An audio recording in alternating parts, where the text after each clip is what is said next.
Hey, welcome back to Métropole Grid. My name is Andre. Thanks so much for tuning in. It is the 27th of February, 2025, the penultimate day of this month. I did mess up the audio. I'll fess up. When the audio started, it wasn't there, and then I turned it on halfway. I thought I would like on-ramp it, but it just started at 30%. I'm sorry. I'm sorry, Lucille. Maybe it got you off on surprise, but it was everyone, honestly, and I have to take the fall. Ah, shit, Restream's not working. It's one of those days, huh? Just not working at all. Why? Oh, it opened my stream. Okay, I was like, why is it showing me that when I click on that? All right, I guess no Restream tonight. Sorry about that. Evening all, Conrad, how's it going? How's all the good art stuff going? We're getting to see a bit of it.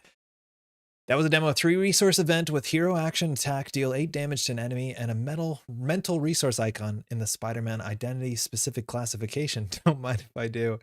I do not know the names of the resource icons, and it's coming up.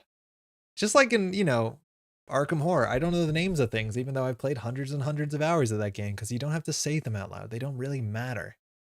Yeah, I'll figure it out sooner than later. Today's been a busy day. Lucille, by the way, hopefully I said hi. Tabbed out, got jump scared. It's been a really busy day today. A lot of recording. I did the first ever recording for the upcoming Velma's Diner. I did a run through Ice and Death with Jeff playing on Edge of the Earth. You'll never guess what happened in the there's some spoilers. I can't talk about it without saying the spoilers. Oh, especially, yeah, because Paul's here. How's it going? Just saying hi. I can't stay for long. How you doing? It's been a minute. I haven't been out for locals in a bit. Hopefully you're doing okay. Pretty sure mental is the blue one. I think it's mental, physical, and energy. But sometimes I say science because it looks like atoms, right? Like I sometimes say atoms, might. Sorry, I say science, might, and energy. Doing good. Been enjoying everyone's reactions to cards so far. I'm really excited. I was hoping there's been good news. Like I think this week we also had more NSG news, but it's really exciting to see cards. Mental is the blue one. Yeah, I'm pretty sure then that's what that is. Evening, Mr. Metro. Supernaut, how's it going? Today, we have the deck list of the week, and it's a deck list that I've been excited about. Gotta make fun of Jai, even though he's playing events, and I think overall that makes me more happy.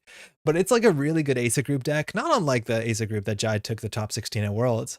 But then we just dropped this little thing in it, and said, good luck everyone, Snare and HB energy. How to play around a card you don't know it's there. And the answer is you don't. And then you just lose games out of nowhere, and you're like, oh, okay.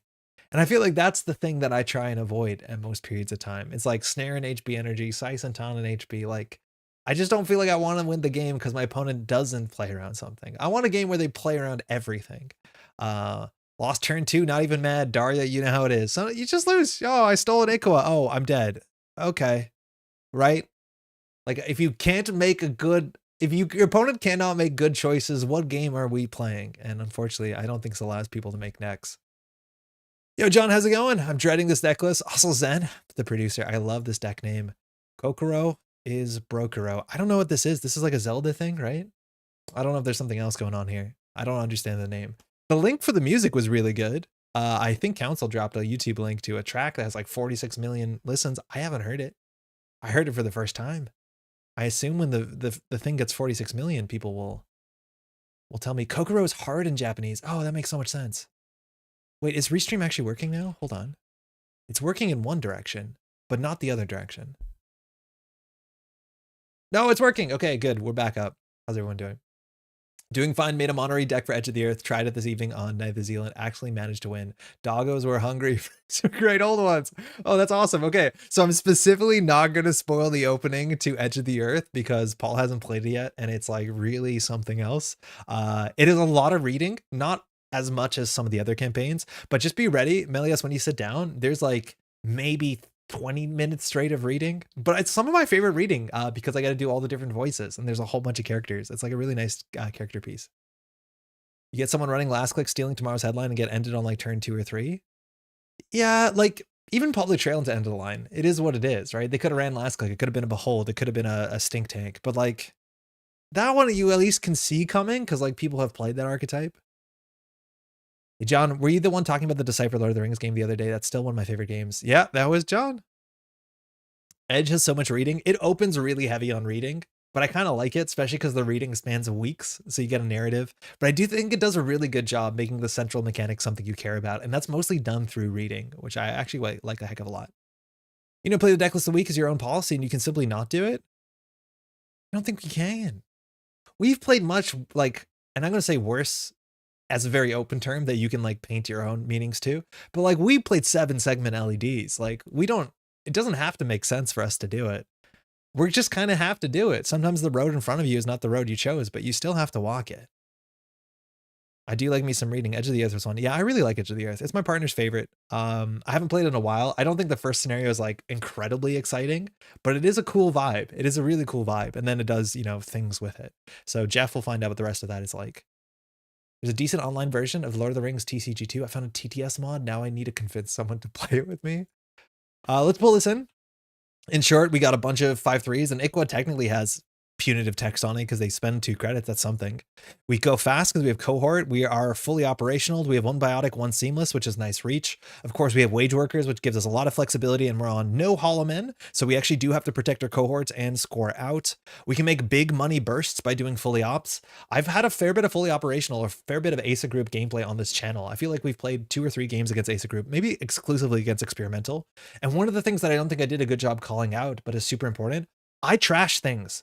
And the biggest reason why I trash things is because fully op doesn't do anything. So if it's a Nico campaign with 3 credits left on it, just trash it. If it's a wage workers, that's the hard one sometimes because it costs a lot. But you just should trash stuff because the more you trash, the worse their power card is. And this is definitely a power card. So it's kind of feast or famine. You have to deal with their stuff, and then this doesn't happen. My first time playing, I forgot to bring the companions twice, and then I doubled down, so I took no one. You're allowed to take no one. And I don't even think the first scenario requires a companion. The 2 companions Jeff and I took were actually quite good. They worked out really, really quite well. But the companions get better, I think, as time goes on. You're telling me if I somehow get Grinder Shell Game PE with Amor's to deck of the week, you'll play it? Yeah, Daria, I have to. The thing is, like, the community also has to agree to this. And not with me in mind, but in general, like, people have to just get it up there. But yeah, I'll play it. I've played some pretty heinous shit. I'll be the first to say it. Import deck. The good thing is that this at least is the deck list of the week, which is maybe like Jai's out here. Again, I'm sorry I'm ripping on Jai. I don't actually mean to. I think Jai is fantastic. But more so that people know that this is coming. And that's the weird part, is like this week, if you're playing against Asa group, are they on punitive or are they not? And is that the best thing that Jai could do so that Jai can play non-punitive Asa and people play a bit slowly into it because they're worried they're just going to blow up? It's honestly next level. It's like, get a deck list of the week deck that has like snare in like your outfit deck, and then everyone respects it, and then don't bring snare. And then people still play like you have snare. It's kind of a good idea, all I'm saying. Sunclover, not familiar with the name. Padma, cool. 1 drafter on R&D and Padma falls apart a wee bit. Because if you can't make a great run on R&D, the ability doesn't do anything. Thanks, you too. They're rather strong, so it was a challenge run by accident. Yeah, they're pretty good. So this opening hand, I don't honestly love it. We can't really res any of this ice too early. The best case scenario is a gatekeeper, that's for sure. But hold on, I'm getting some YouTube issues. I think it's fine. I think I fixed the problem they want me to, but it'll come in later. I don't like this ice. I'd rather open with something on the table that is harder and more important to trash than wage workers. I don't think Padma's going to be fantastic at trashing assets. So I'm going to mulligan this. Ideally, we open up with a Nico. Okay, Rashida. If we have ice, that'd be fantastic. We can do Rashida ice and then just draft her on R&D. And now drafter turn 1 doesn't really matter, but we just need to put something so Padma can't just like get free Nuka or whatever it wants. Go to Torsog. Someone doesn't play snare. Doesn't matter. Be back in a bit, y'all. Till then, thank you, Conrad. All right, we're Asa, so we want to do a double install. Now, sometimes it's an upgrade, but otherwise it's something behind ice. Now, drafter on their mode server turn 1 isn't stellar. We could do the triple install with wage workers, which I don't think is super important. So I could draw once here and then double install drafter Rashida and then install ice. If we check the list, we're on a healthy 15 ice, so we have a pretty reasonable chance of finding an ice here. Okay, we didn't, that's fine. So we could do drafter Rashida and just say R&D is open. We could get the spin doctor on the table, which means that we can deal with a potential cataloger turn 1 if that happens. But otherwise, a Nico on the table is something they should trash. A wage workers is useful on the Rashida turn, so we could also just do that and say whatever. If they cataloger turn 1, they can cataloger turn 1. Let's see what they're up to. Now, this isn't phenomenal because we didn't play any operations, so the Rashida can go, but that's okay. We'll still just have a remote server next turn. That's more impactful. I do think a lot... Fuck. This is why you put a spin doctor on the table for sure, if you're worried about this, because this is now a 3-charge cataloger. All our agendas in R&D We could have put the spin on the table to play around this. I didn't think this was a reality. Apparently it is the real reality. So the shuffle effect here would have been okay. So they get a look at the top 4. I haven't seen Cataloger in a long time, and then he can go back. I don't think you can use the click on the Cataloger. You just run it back. Run it back is totally fine. But if we had a Spin Doctor here, at least we'll get the Rashida and break lock and hopefully get an ice for that. It's annoying this is on the table as soon as turn 1. So Spin Doctors are going to be really important. And I think we have the full 3. Yeah, we have 3. I'm going to say no action because in theory spin could shuffle. So if they want to run back, they can. It looks like they didn't get anything. They're drawing up. Running last click is a bit scary because then Drafter can just get an agenda or another Rashida on the table. So you want to be careful. So just daily cast, no money. So we'll get our Rashida. We probably do a triple install here. It's really quite good for us. So they saw just ice and a Spin Doctor and a Managarm. So we definitely want ice on R&D. The problem is the Blade of Barrier isn't, you know, fantastic. If we do a Brawn and they click through it, so be it. But I think we want something beefy on R&D. It might just be the Brawn. If that's the case, we can do the triple install with the Wage Workers. We won't have a lot of money, but we'll have some money. So I think we'll put the Nico behind the Drafter. We'll put the Blade of with the mana of the MCA Austerity in the remote server, and then we'll just install on R&D and probably click for a credit. It means that this Wage Workers is functionally just a pad campaign, which is like, it's whatever, but we're going to have to get it up sooner than later. So we'll do Austerity in the remote server with the Ablative. We'll click the Austerity last click. Nico goes in server 1. We can put the Brawn on R&D. Now, if we res the Brawn, or sorry, if we use the Austerity and res the Austerity, we won't be able to res the Brawn. So I think it's actually more important we just put a Spin Doctor on the table and not use the Austerity this turn. They only have 2 credits, so they're not really threatening to trash anything, which is good. Calling the one thing you didn't want to happen generally the best content. It's like, it's fun to know it. I don't know. Sometimes it feels cheap because like you don't play around it, but you call it out, so you feel smart no matter what happens. Oh, that's super cool. So now any run on R&D can make this stronger and stronger, and you have to hit 6. The big breakpoint is 6 on the deck. So we'll res the Nico, and now we can work on the Austerity. We probably do a triple install here. So we'll Spin Doctor, we'll install Cohort and a piece of ice, Managarm, and we'll hit the MCA. Sick. Hagen's good. So I think here we do Hagen Cohort. We can leave HQ open. A burner is fine. We have a Spin Doctor, unless they burner cards, the agenda leave it in hand, which they could. Which is probably right. Yeah, Crowar, we totally are. How's it going, by the way? So we probably want to ice up the Hagen. Sorry, the Cohort. So that's 1 install. Honestly, I don't know if we double install. We could actually just push the off-world office.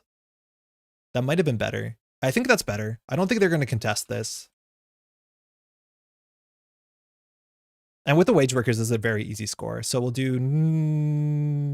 This obfuscates it, that it could be an agenda. I think here we'll just play for tempo. So we can do install Cohort, and then we can hit the MCA Austerity. That's probably fine. We have 6 credits, which means if we res the Hagen, we don't have anything, but Spin Doctor is pretty safe against the shuffle. Hey, London, I probably want to even res Brawn that turn since it sets you to 0 and no ice install. Yep, I don't think we need to. They have to respect it to some extent, but I don't think I want to drop to 1, especially if we don't have a fully op in hand. The Nico's probably one of the biggest targets. They only have 3 clicks as well because we hit the MCA Austerity. And next turn, as long as we have 4 credits, we can score out the off-world office. We can push ourselves forward by throwing at them a virus with Cohort. It draws into an open HQ, which is kind of not great. We don't have a powers. Coalescence, okay, now they're more likely to bounce. But we have no powers in this deck because we're playing Punitive. And let me tell you which of those cards I think is more fun. Now they'll leave a counter on this, which is a cool play, because if they run R&D, they can charge either of these. On 6 credits, we can't really afford to res the Brawn. And the Axis here is not super important, because if they use the Cataloger, they're wasting it, because we have the Spin Doctor. So they're just going for a single Axis here. There's, I think, 7 agendas in R&D. I've been doing Cataloger with Mad Dash and Burner, which is fun. Oh, that sounds kind of cool. All right, so if this is the Drafter it would fire. They charged Nuka, so Nuka's going to continue. I don't think we res this, and we hope that they go for the Cataloger. Again, we need to keep some money to score out. Let's see if they go for the Cataloger or not. They might just go for a single. They're going for Cataloger, okay. So we will respond to that and just use a Spin Doctor. Honestly, we probably don't shuffle the Rashida back in because it makes Drafter irrelevant. They can't steal Ikawa. Ugh. Do we just give them 2 points? I think we trade the Spin Doctor for 2 points. They've definitely seen an agenda here. We can also technically shuffle and leave the Rashida in the heap, which is kind of funny. It might actually be correct. Action. I'll take an action. They're down to one cataloger. Sorry.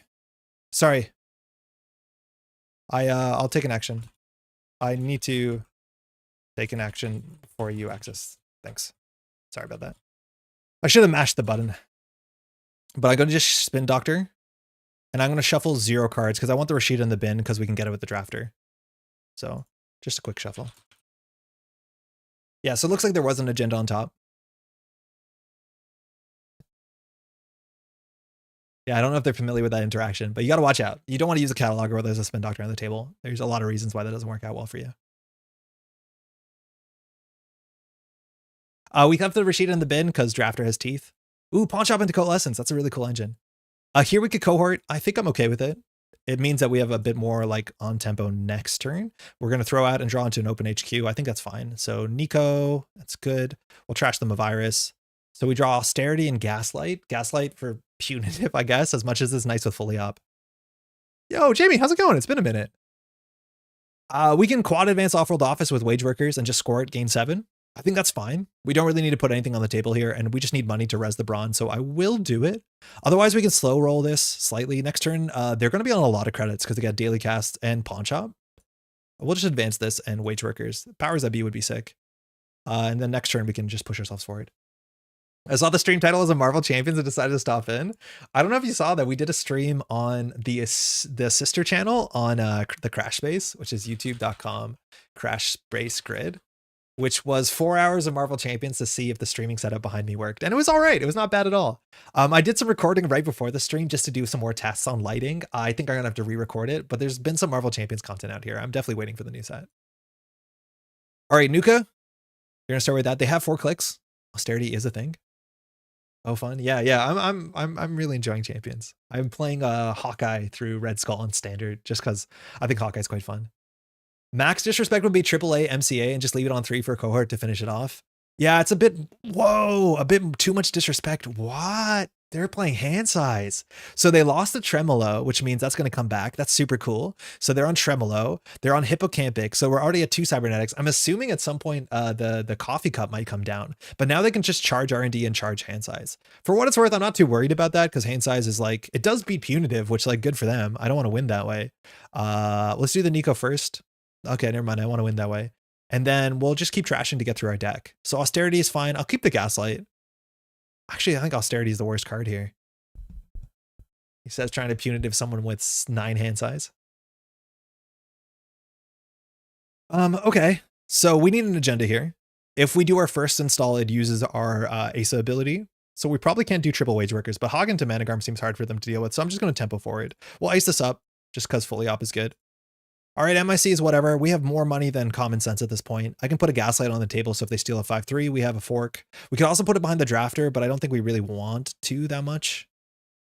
Again, they have a lot of hand size. We could just use the gaslight to go grab fully op, which is probably better than holding for anything else. And then we could install the gaslight or spin doctor, gate and click, hit MCA. That's probably the play. But I'd rather protect the spin doctor, I'll be honest. Not like that.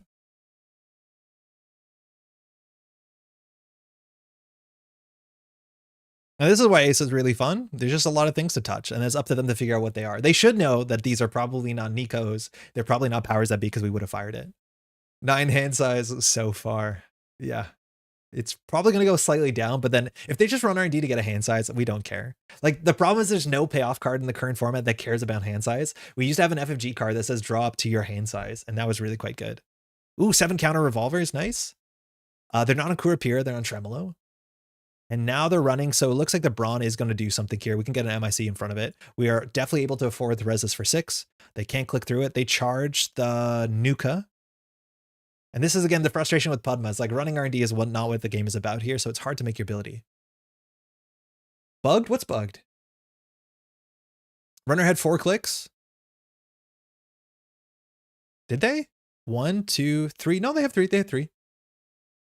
I think it shows for 4 for a second, and then they lose 1, if I'm not mistaken. Oh, fire all right.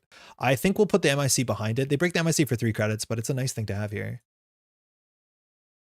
Get sweeps back as Mari needs it. I want a sweeps-like effect, I guess. On this table, we probably grab Gaslight for the fully op, I think. I think we do. Oh, we had another spin doctor in the table. I don't know what I'm doing. So we'll res the Gaslight. Mandatory will use the Gaslight first to get a fully op, and then of course we'll throw out the fully op so that we can cohort guidance. I'm getting rid of the punitive. They have too much hand size. I'm gonna respect it. All right. So we can score out a big Vitruvius. They can't break the Hagen easily, but we can just score out Vitruvius by saying lose 1 click, lose 2 clicks, gain 3 clicks. So we're in 5, install quad advance, and that gets us back punitive recursion. I think that's honestly fine. It also fires wage workers on the advance, so we can actually do a bit more than that. So let's go do some weird tempo crimes. So 1, 2, server 5. We can ice this. It's fine. It's 2 bullets. We have the money. So triple advance gets us a click. We can quad advance. If we score, we have 1 click left. With 1 click, we could have fully operational before we popped it if we did the math. It's probably correct, but I'm okay using the fully operational next turn. Safety first rotated. Yeah, that would be really good. I think we can get 2 counters and just like be greedy because we don't have a really great click here in the last click. Oh, Marrow. That's fine. All right, we lost to Hagen. Whatever. I forgot that was text. Brandon, how's it going? How's it been? How's the set? All right, 9 hand size. Hippocampic. They have to deal with a Brawn somehow. And Tremolo, even if they have all of the cybernetics, how much does Tremolo break Brawn for? So Tremolo boosts 2/4. So technically it breaks it for 4 at some point.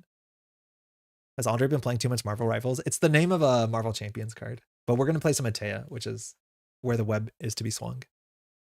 All right, so now we can win by getting an Austerity and then just scoring out a 5/3 from hand. Again, our opponent has only exclusively been interacting with R&D, which they have a lot of avenues to interact with us on this table.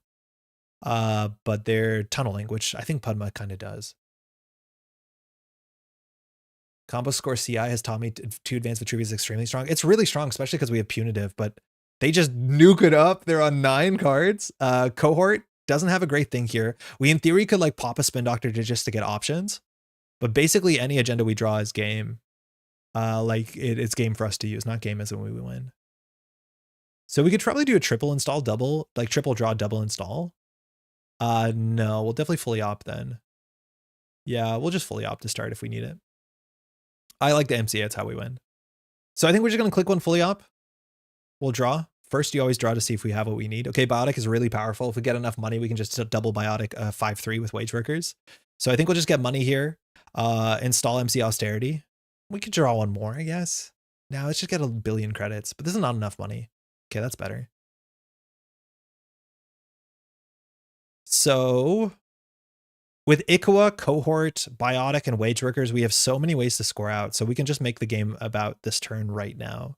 So we can install this in server 5 and put a duplicate Managarm just so Pinhole gets a bit scarier. And then we probably just click for credit because we're going to need some amount of money to score this out. We have Cohort for advancement, Wage Workers for advancement, Biotic is 5 credits for advancement.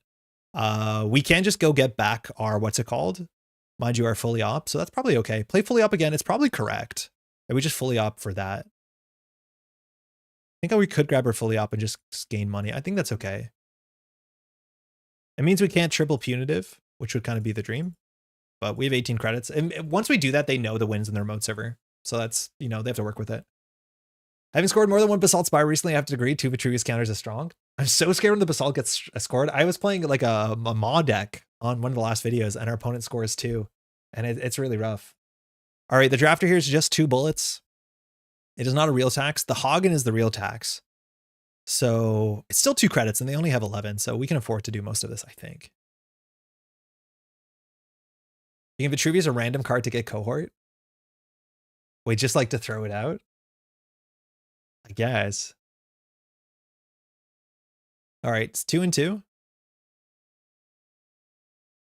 So this Hagen is going to fire. They lost their breaker. I'm assuming they're on Simulchip. Because they're on Coalescence as well and on Pawn Shop. So if they come back here, they have to break all this stuff and still deal with Managarm and still deal with Ikoa. So it's getting very, very difficult. If that's the case, they need to deny the Cohort this turn by running Archives or running Cohort. And then even with Wage Workers, if we have 9 credits, we can score out. So we're just going to let the Spin Doctor go down. If they trash it, it's fine. Let's go to Basalt and BTL Glacier and let me play a Trojan Horse 3 times. Yeah, you can do that. I don't want that to happen to anyone. So Spin Doctor for 2, they have 2 clicks left.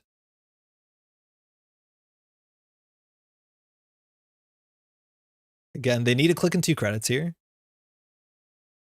Izzy, how's it going? Izzy, I saw the photo that was posted on the local Discord about the meetups in Vermont. I think that's so cool. Hopefully y'all having a good time.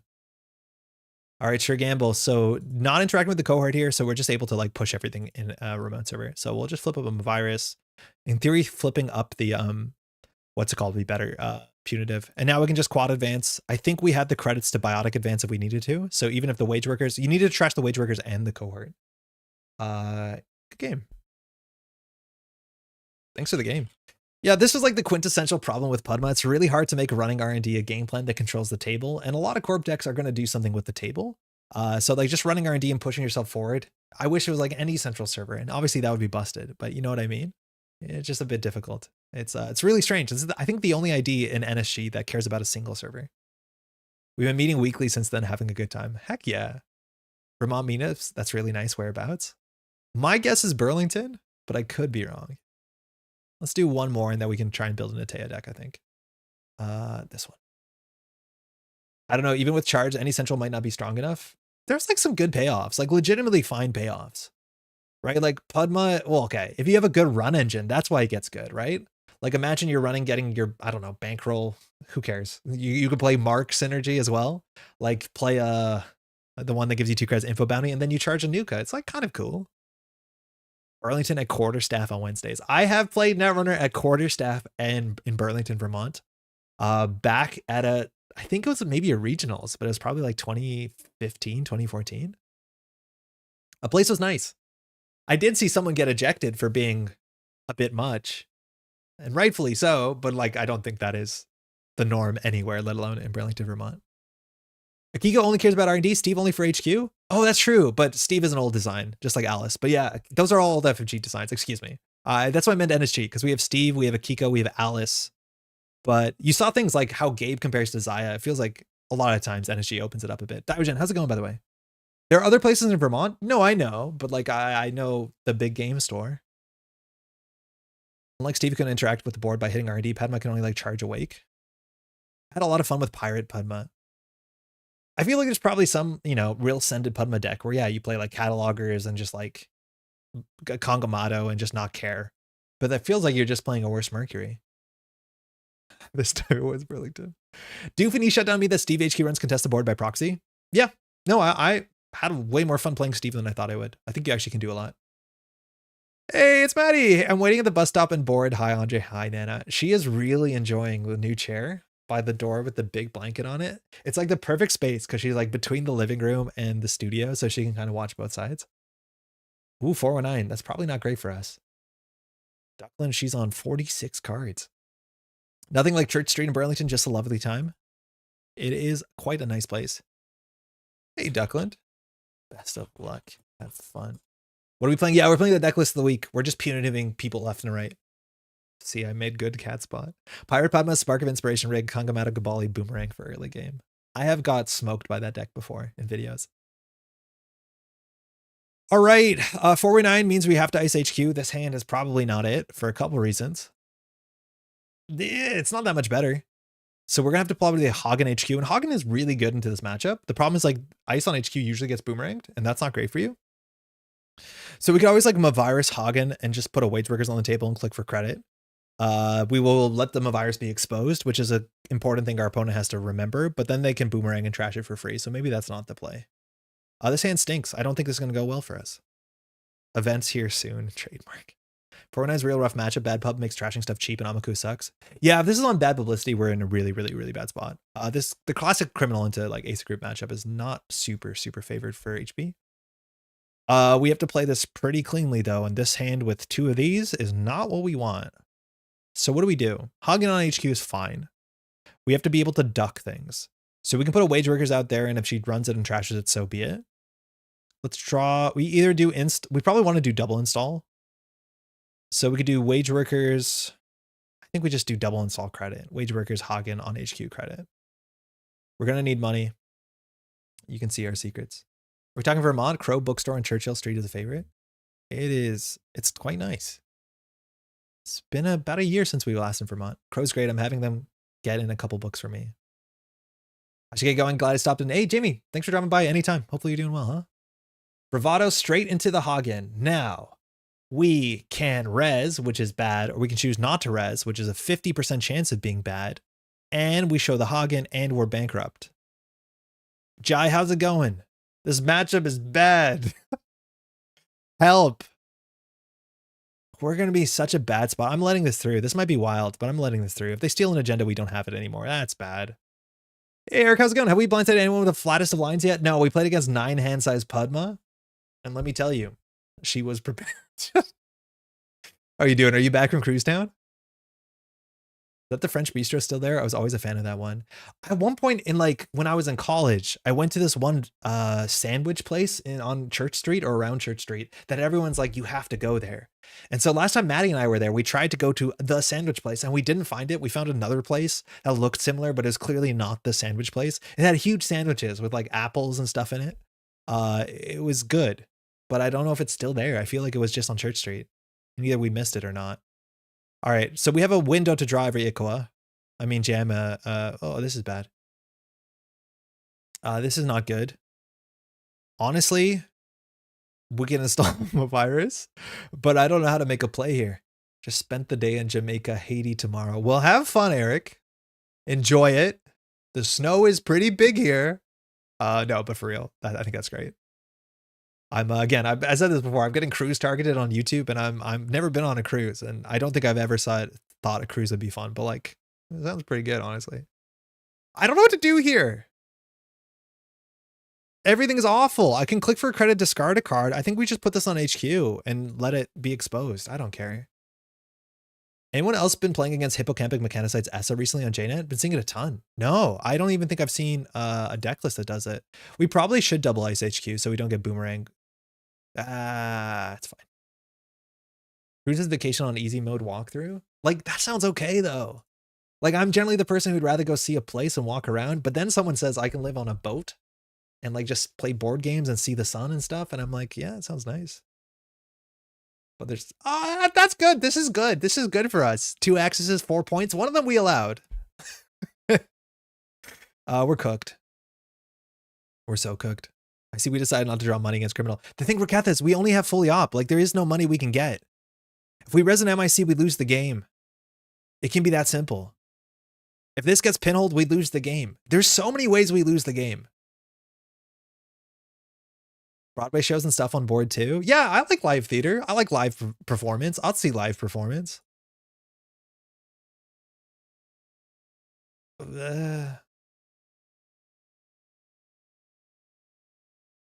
All right, run MIC, run HQ, lose. At least we can get there quickly. Boatman is back. It's important to respect and fear the sea. She is a fickle mistress. So we can trade all our credits for most of her turn. I mean, this means that we can still get pinholed last click and have nothing to show for it. The sea is terrifying. Fuck! Jesus, please, no. How are we meant to do it? What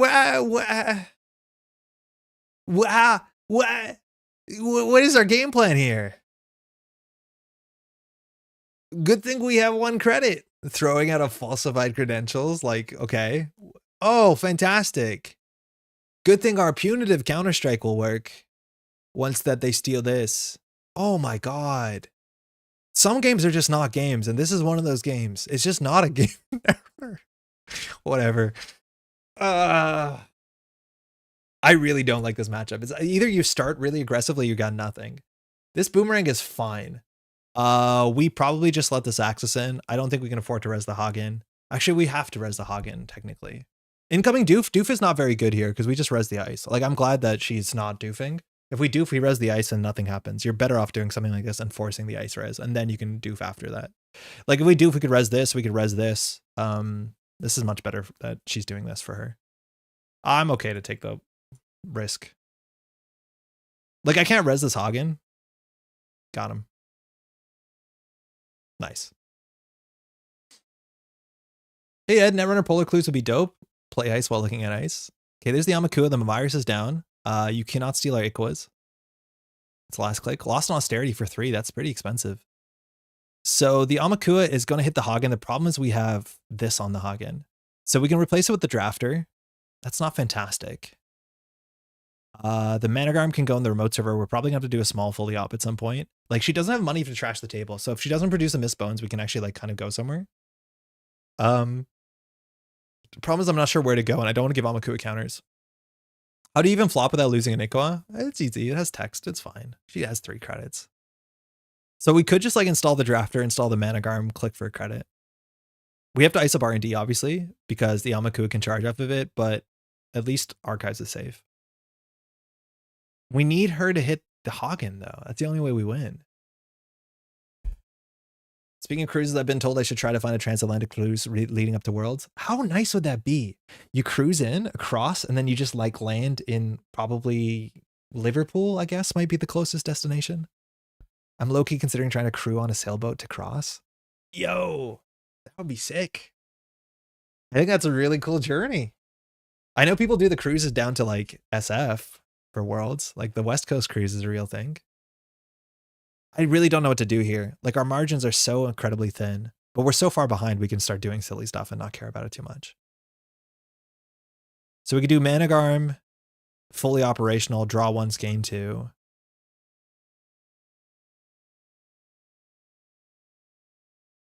No. Roshi, how's it going? Congratulations, if I'm not mistaken, on your lovely city being a very popular place in the near future. Is that correct? Actually, am I messing that up? Pay 1 to prevent exposing a card. Yeah. Draw 2 first. Gain 2. Nailed it. We're back in the money. Practicing Netrunner on a sailboat is surely doable. Stop it. You don't have to do this to us. You leave us something. Like, we can't not have nothing. We can have something. Just give us something. If that was an anthill excavation, then I'm kidding. Great. Drafter Centrals. Click for credit.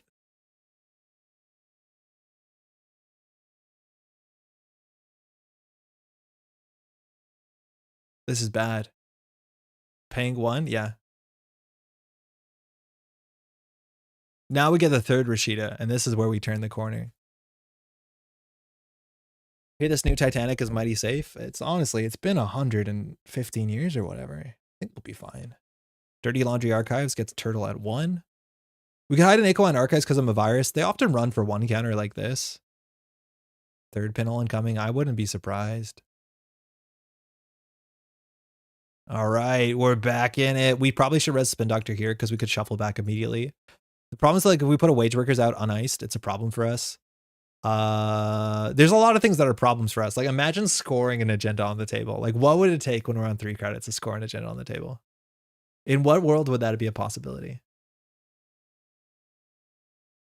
Put the Rashidas back in. It doesn't really do that much. It's like kind of unlikely. Oh, we could. I think we're better off putting the fully op back in. Back in the money. Yeah, we're back in the money here. Biotic Labor, click for 3 credits. Like I don't want to do a single install, and I can't have a server where we can't res the ice because Amakua gets big. So the worst case here is like she goes boomerang into diversion. We want to keep 1 Rashida in the bin because of Drafter. The Biotic Labor is unimaginable that we play that. I use Wayback Machine and Google tell me I can swim to Worlds in Toronto. Sick. Drafter. Fire. Add a card to HQ. We need one of those. Now we probably do just rip on top of the Spin Doctor. We have to pay a credit or Amakua gets 1 counter, which I think is fine if it gets 1 counter. Because then it can get 3 counters and then she can run HQ, but it'll be last click. Yeah, Spin Doctor, more like Bin Doctor. No. We need Drafter money. Oh, yeah, we could ace install here. It's fine. Where to God. Actually, 3 cards. I said we didn't res it. Oh my God. I didn't res it. I should have res that 100%. That is just very bad play. You 100% res the Rashida there. Now we're getting reprised. This is fine. Please win. Oh, she can't even win. Like I don't want to concede because she's like stunting on us and it feels in bad taste. But like we definitely should have rezzed the Rashida. There's no reason not to. Obviously it can get bounced there. I forgot the Hermes came down. Like fuck. This is so bad. I think she's touched 3 cards and archives. Wage Workers install 3x fully op.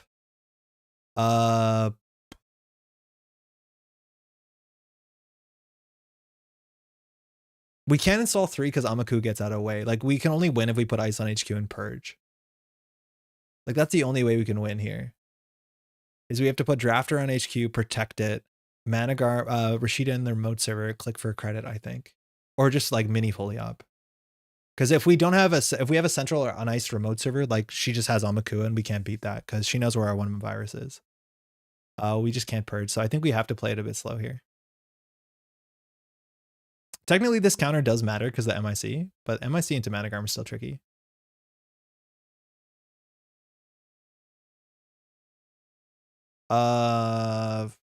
We could have thrown out the Aqua, honestly. She knows it's in hand, so we're gonna get some pressure here. We might see a boomerang.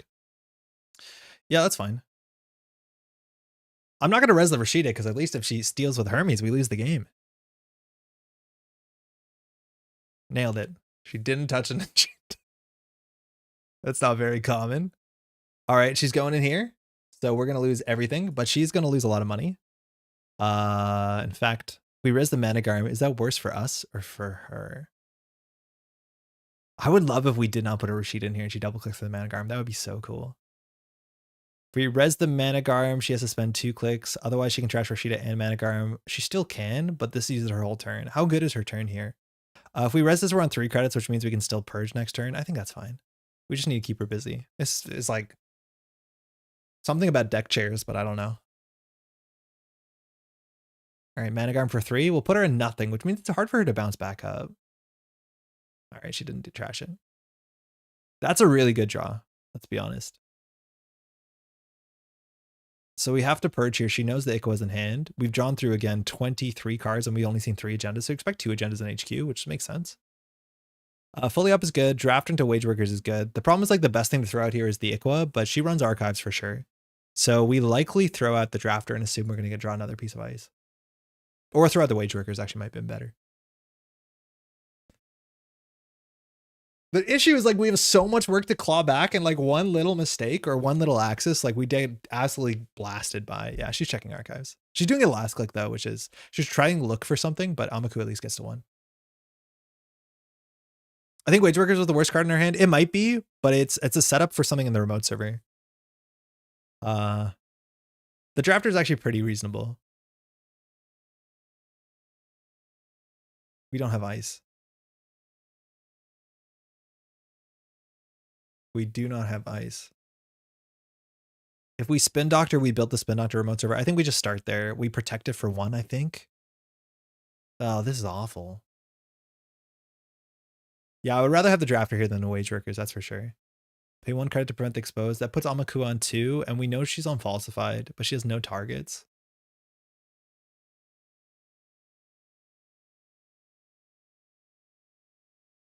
Okay.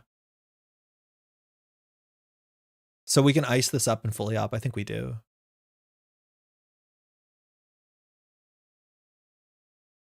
We're back.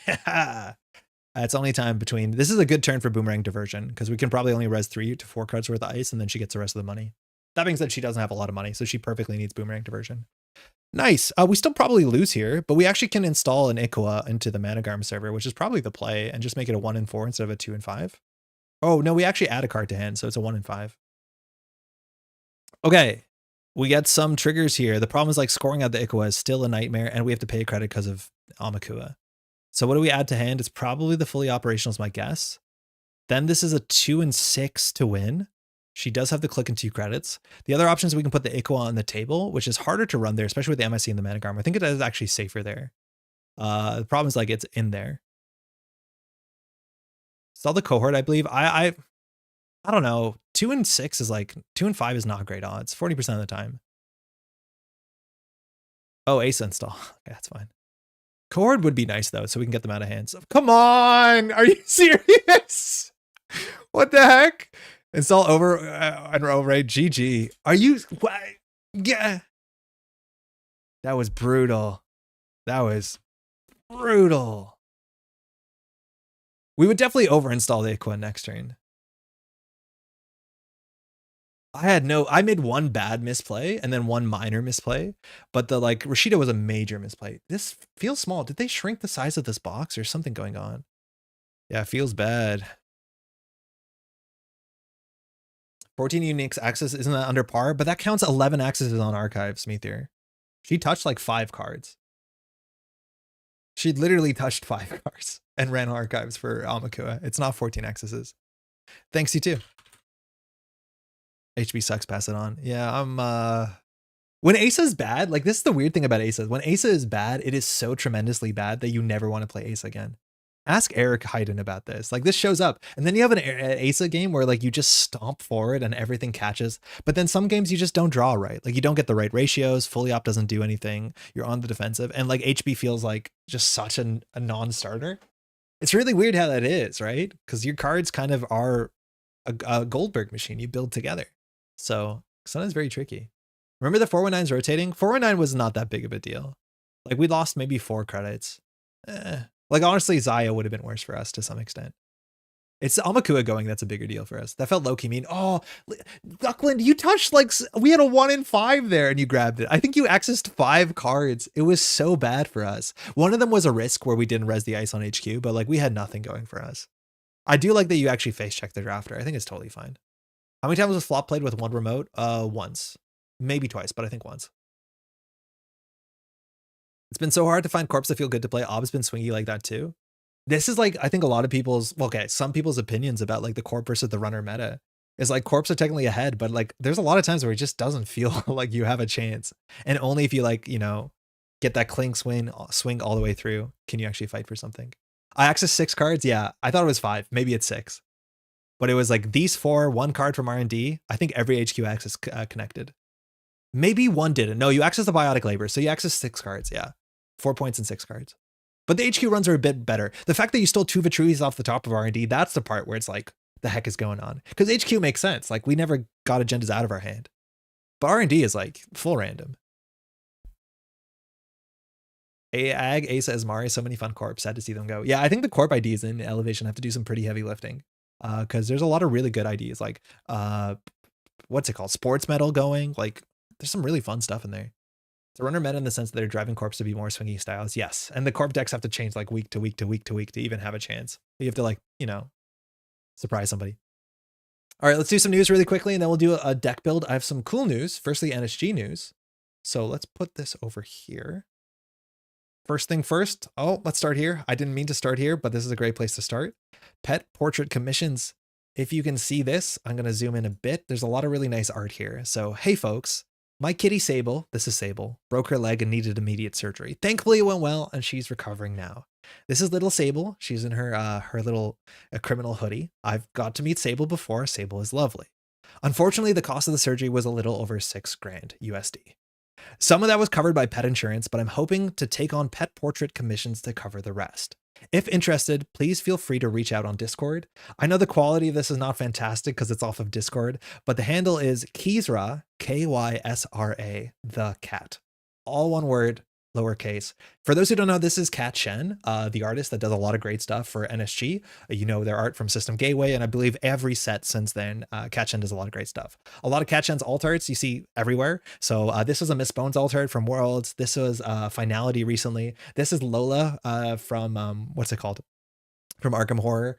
And then there's some other commissions here. So if you're interested to get a pet commission, the prices are here for a full color painting, a colored sketch, or a black and white sketch. Again, to reach out, that is Kysra the cat, and Kat Shen is looking to make some money to draw some cat arts. So, or pet arts in general, let me be very clear. AD, I know this cat. I know this cat. Yes, I do know this cat. Sable is a lovely cat, and luckily she's doing well. So again, if you want to reach out, if you're looking for something nice for yourself, for somebody you know, and you want to get like, I don't know, a simple sketch or like a really nice sketch with color and all that sort of great stuff. Kat does fantastic stuff. I think you know that. But again, on Discord, Kysra the cat, Kysra the cat, all one word. So please reach out if you're looking for something cool. All right, other stuff from NSG. 2025 Q2 game night kits are now available. They come with 2 full arts. We have Behold and Audrey version 2, 2 distinct, scary, yellow orbs. You can buy this pack. Game night kits, anybody can buy them all you want. They're only 15 USD. You get 12 beholds, 24 Audreys, and you can do whatever you want with these. Generally, I think CTKs and higher, they actually tell you prize support is like this. It has to go to this top percentage and this percentage. They prescribe where the card should go. But these you can do whatever you want. Great choices. Audrey's fantastic choice. Behold shouldn't exist, but it's there. It's an option. You can have it. This is fantastic. Shout out to, I just got some mail yesterday. I got the district championship kit that we're running in Montreal. I'm going to have the official date that I can say publicly as of next week. It looks like our district kit is going to be at the end of March, but I'll let you know more the sooner that I know. The fact that we got a district kit, like the districts were meant to be between January and April, and we got it basically in the end of February, which is a bit not great. Like in some ways I feel bad that I didn't organize the district sooner, but if I did organize the district in February, assuming I'd get the kit, like it would be an absolute mess. So we have the kit now, so I'll have the date. I've been talking to Silver Goblin. It should be the end of March. I'll let you all know when that shows up. It's a 1-day event. The Silver Goblin seems like they'll open up early for us so we can get everything done because we have to do, again, everything in one orb. I'll keep you posted on that.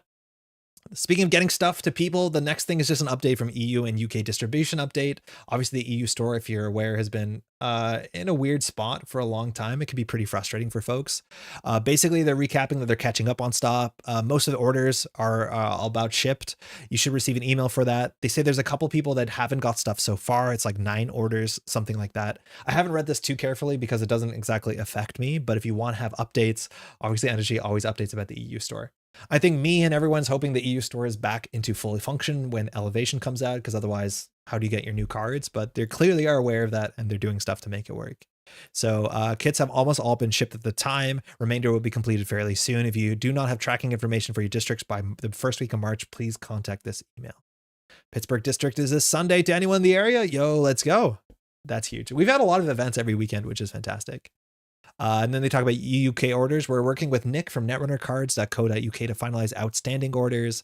If we do not hear from you, confirm your address for Run Together or 2024 H2CO kits. So you can check your order's address. And if you have questions, please contact Redemptor, who answers all the support emails that I've emailed. Dave is great. All right. I think that's mostly it. Let's build a deck. I don't have a strong idea. This is something I've heard that exists in Startup that I want to see in Standard because I've never seen it. Aku went down and it's back up. Wait, Kyle, are you tracking stuff on Aku? How long did it go down for? It's 9:46. I feel like we have a lot of time to build a deck here. All right, this might be a startup special. I feel like it takes, and you can check on YouTube how long it takes for me to forget that I get frustrated with A Teia. It's usually like 3 months or so before I'm like, oh, A Teia, that sounds like a fun idea. And tonight is that stream. All right, so we're on the same page. A Teia, only 2 remote servers. How busted would it be without that text? Honestly, not sure. The first time each turn you install a card in the root of protecting a remote server, you may install a card from HQ in the root of or protecting another remote server, ignoring all costs. You cannot score the second card this turn. So you get the double install. And notably, the second card that you install can be installed for free. So if you start getting that tall ice on your server, you install like, I don't know, a Regolith or one of those sysops that can move over. And then you get your ice clicklessly, let alone creditlessly, which is cool that this ability actually scales with the length of the game. So in the late game, you're saving a click in 3 or 4 credits potentially when you build your Nightmare Tall server. I think the last A Teia deck that we saw, which was a deck list of the week, was from Council, if I'm not mistaken, and it ran Surveyors, which, mind you, when A Teia came out, Hush was pretty popular because people were playing a fair bit of Arisana, and so Surveyor just seemed like a non-starter at this point. So this is something you can revisit. Moonpool, probably. Moonpool is another idea that I don't think we've seen too many people expound on, if that's what that word means. Now, Sokka was playing a fair bit of this. I don't know if he considered bringing it to Worlds, but he brought this to a couple of events as soon as A Teia came out in the summer of last year. And the idea is with Moonpool, you can install Moonpool clicklessly while you install your agenda with A Teia. Because the big thing with A Teia says the second card that you install for free, that one cannot be scored this turn. But if you install the agenda first and then a fast advance piece second, you're actually allowed to fast advance out.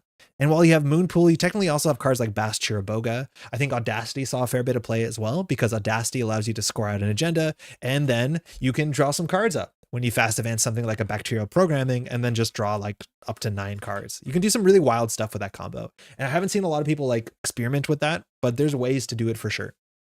I think there's even Regenesis combos that work with certain things, but I think it gets a bit tricky. Like Holloman is a thing for sure. Frisbee, hey, sorry, what's the contact info on the kitty comms? Great question. It's on Discord. The name is Kysra the Cat. If this is what you're asking for, kitty, it's Kysra, Kysra, the Cat, all one word, lowercase. I'll add it into the description of the YouTube video, but that is Cat's handle on Discord. Just Kysra the Cat. Feel free to reach out on Discord. You can just search that name up. Hey, Maddie. All right. Nano's on top of the fridge? Someone's looking for food? Oh, someone's been climbing. Someone's been climbing. Wonderful. Thank you. Of course. RLC is kind of busted if you can install a scoreable agenda. Oh, why does it not have the text? It's avoiding combos where you can install. I generally don't know why the combo they were hedging against. Oh, the big one is actually not RLC. If you ask me, the big one is Jinja. Jinja's by far the biggest thing, and this is a really good thing in A Teia, because with Jinja, you reveal the an ice, you install it clicklessly on mandatory draw, and then you can just install an agenda in the other server and score it out. It's anything that basically installs clicklessly. So red level clearance sort of counts, but I think Jinja is just like the easiest one by a mile. You just Jinja, install an ice for free, install an agenda on click 0, and then triple advance. Red level clearance does work technically, but you can't red level clearance an agenda, so you have to red level clearance something else, if that's the conversation I'm getting. We should do Regenesis Jumon while it's still legal. I think someone posted a deck list calling like playing Jumon or something like that. Every now and then I try to make a Teia good outside of startup. It's so sad. So the thing that I know exists in startup that we can do here that allows us to explore some interesting cards, and I'm not convinced it's going to be great, but the idea is the tag-based A Teia, where you can use the second server for something like this. So if we have enough cards that give tags, the second server is something you actually have to interact with, because if our ice gives tags, things like ping or phonatria, this is actually a pretty legitimate threat that they have to deal with. Now, again, I'm not sure that's pretty good, but the idea is you can build this weird tempo trap where you kind of, spin this web that they have to dissect.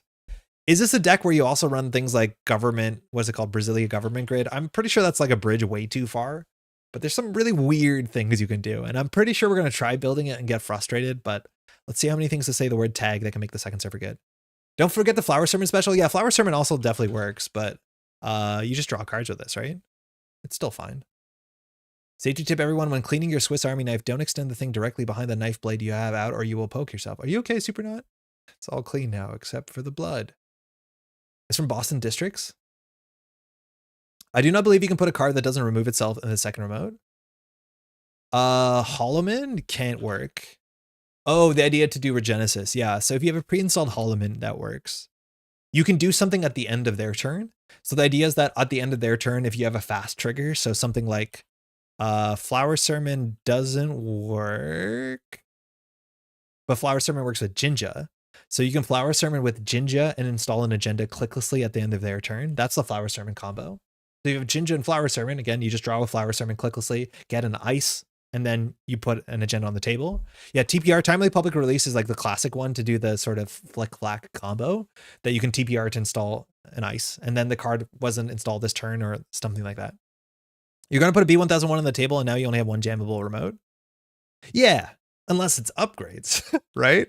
Maybe it's upgrades. I don't believe in it, but like we can look at it really quickly.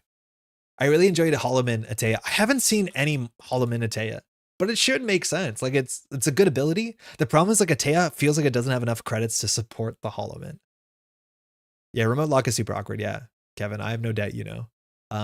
So that's going to be a bit tricky, right? If your remote server is full in the second server, you don't have a lot of tricks to do cool stuff. So what can we do? Maybe tag stuff just makes absolutely no sense. Now, Jumon doesn't make a lot of sense, but it's fun. It's a 6-2. That's kind of cool. What about second server Prana and main server is Daniela backed up with Punitive? That like suggests to do like really weird stuff where you do like Tucana Snare, but I think Tucana Snare doesn't work well. When an agenda is scored or stolen from the root of the server, you may search R&D for a piece of ice, install it. So in theory, now you install an ice on the second server, and that lets you use Tucana to install a snare from hand in the access server. The issue is they've changed the candidate rules, so you no longer have to access the snare. So that doesn't work.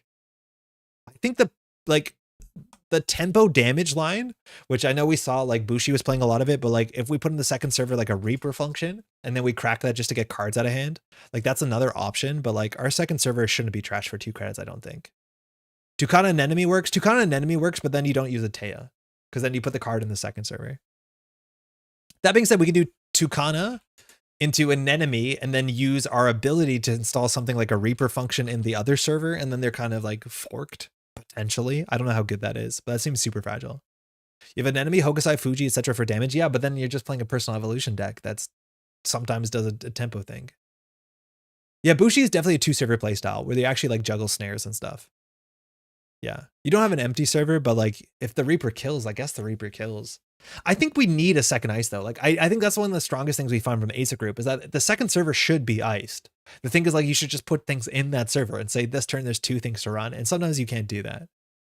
But again, kind of a very, very wide bridge, maybe arguably too far.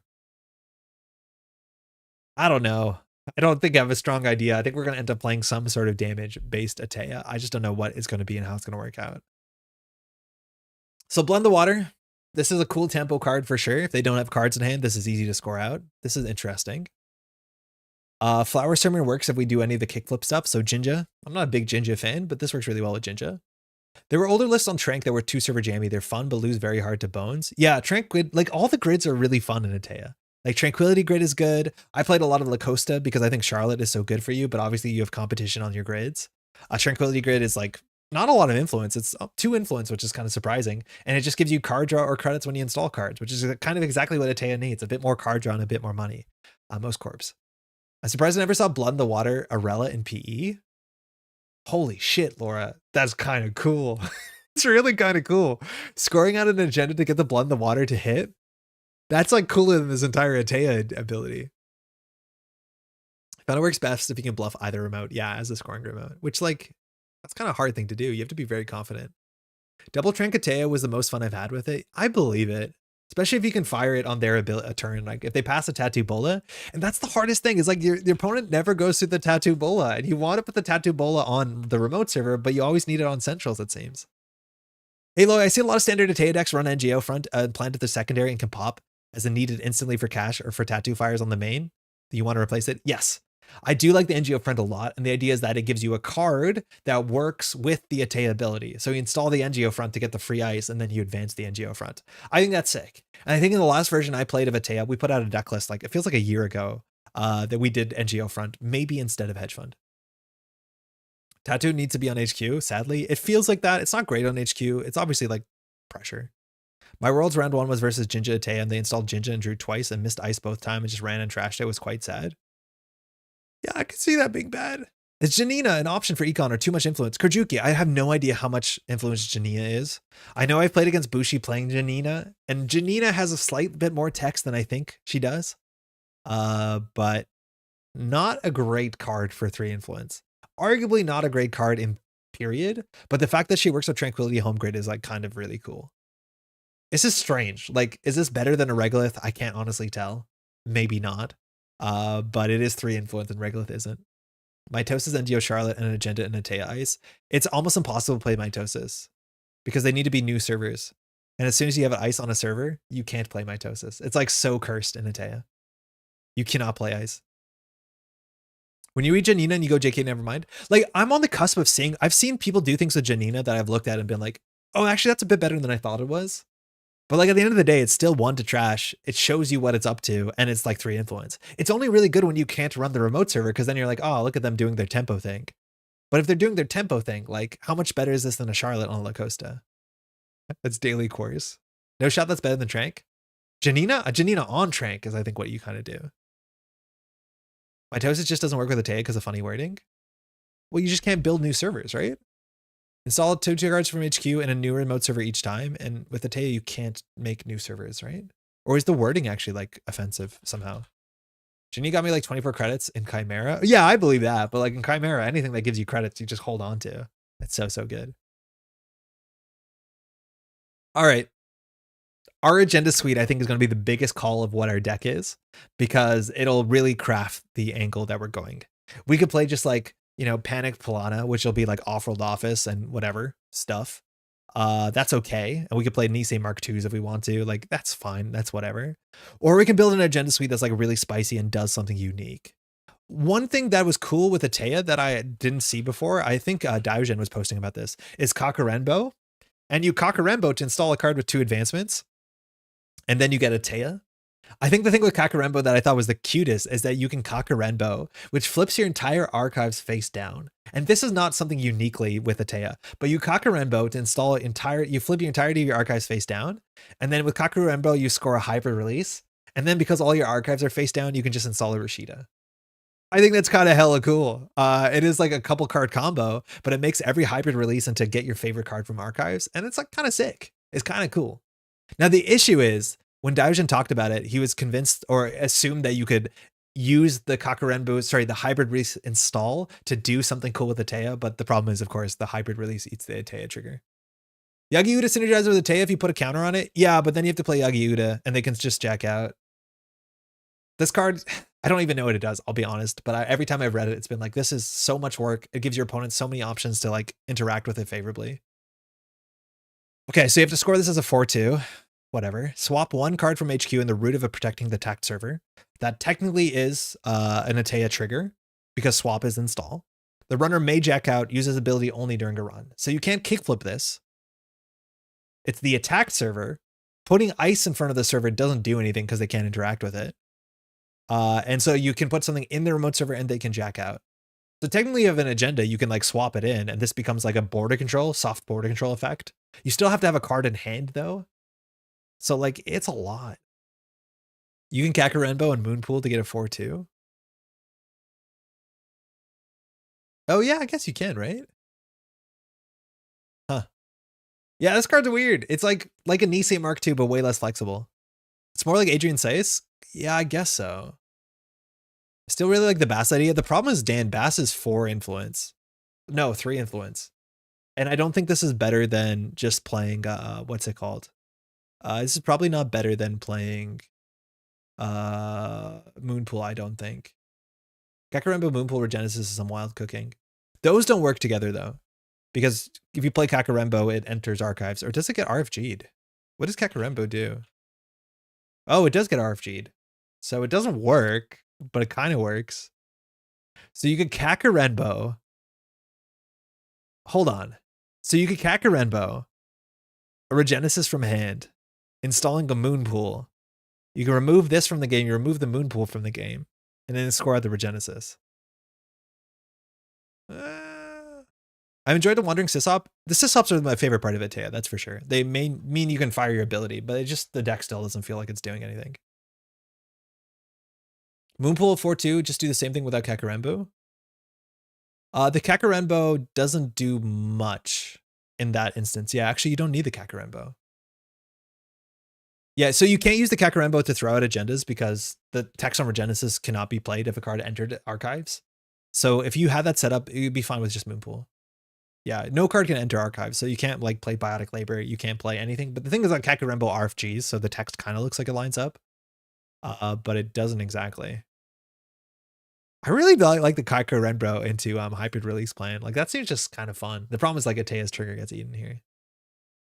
Okay, not feeling great about the start. I wonder if we should just work into damage. Like viral weaponization.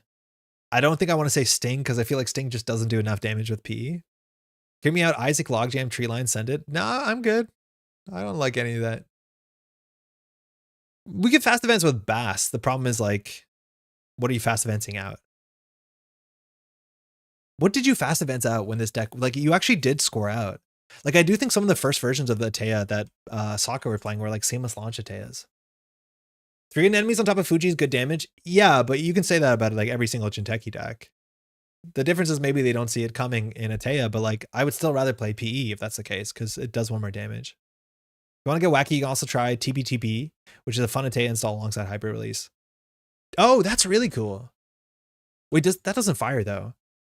But Powers That Be would be like a really nice thing to put in the second remote server and ice it up. Sakura's running Moonpool Audacity to score 5-3. Yeah, but I think he ended up playing Seamless Launch the second time he played the tournament, where he's like, I moved to Seamless Launch, Off-World Office, Powers That Audacity, Moonpool. He was running both, I think. Yeah, Off-World TPR. Yeah, that sounds right. For FA, I ran Holloman, Lacosta, Cohort, tried Seamless at one point. I like Seamless a lot because our 4-2 agendas are really, really good. You can install advanced like it's Charlotte. What do you do Powers That Be? Like if you hybrid release a Powers That Be, it doesn't see this when you score this ability text because it wasn't rezzed. So what are you doing? Oh, you could double install them. You can install hybrid install powers at B. That's kind of cool. That I'm into. Let's try Kakarenbo hybrid release and see what we can do here. That's not what our agenda suite is going to be, but it's definitely a thing we can do. It's funny. Yeah, I could see it being really funny that you double install hybrid powers, but then we'll see if it sticks to the deck, because at least it's like an Asa-like tempo start. The issue is the rest of our agenda suite. Probably play Off-World Office. Now we could just play 5 3-pointers and call it a day, I guess. I wish Water Monopoly was played. Is this the 3-1 that makes virtuals cost more? Or non-virtuals? This is like so peak Red Sand. Just like random text generator. Actually, how many Kakarenbo are you running? Probably just 2. And then we play like NGO Front. We probably don't play Biovault. We obviously play Charlotte Casador. Now we have to play the best 5-3 in the game because we have a 1-pointer. Wait, what? Are we talking about playing Bacterial? Because I think we play Bacterial. There's no way that we don't play Bacterial on this list. Like, this is our agenda suite. Oh, we have to play 1 more, excuse me. So, like, 1 longevity. This agenda suite sucks. Like, if we score a hybrid release, it doesn't do anything for us. So I think we need to play more smaller agendas. Oh boy. This is not good. We have to play more smaller agendas.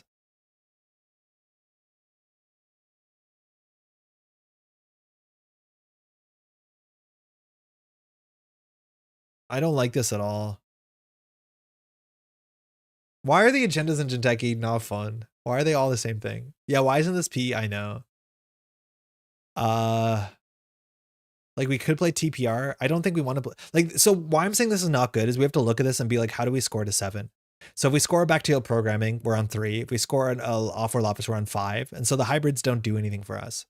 So it makes more sense to play hybrids when you're running only like 3-pointers or only 2-pointers.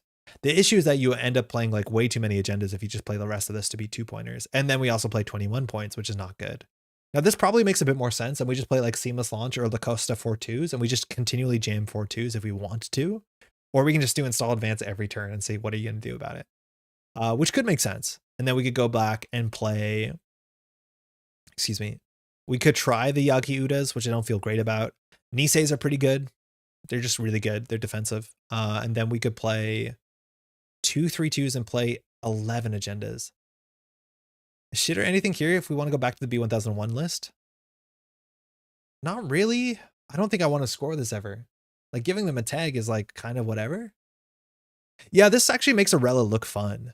Like, I would consider playing Arella in here, but then I would do a hybrid release 3x. Wait, what was the sick Arella line? Arella into Blood in the Water. Hold on. Arella into Blood in the Water is so funny, but I think you need PE for that to be good. That just sounds like so funny. So maybe we do something weird where we play, instead of Niseis or the longevity, we play the one that eats their hand. We play, what's it called? Viral weaponization. And so if we eat their hand, we have a Blood in the Water line. This could be something. Regenesis into Jumon. Yeah, we could.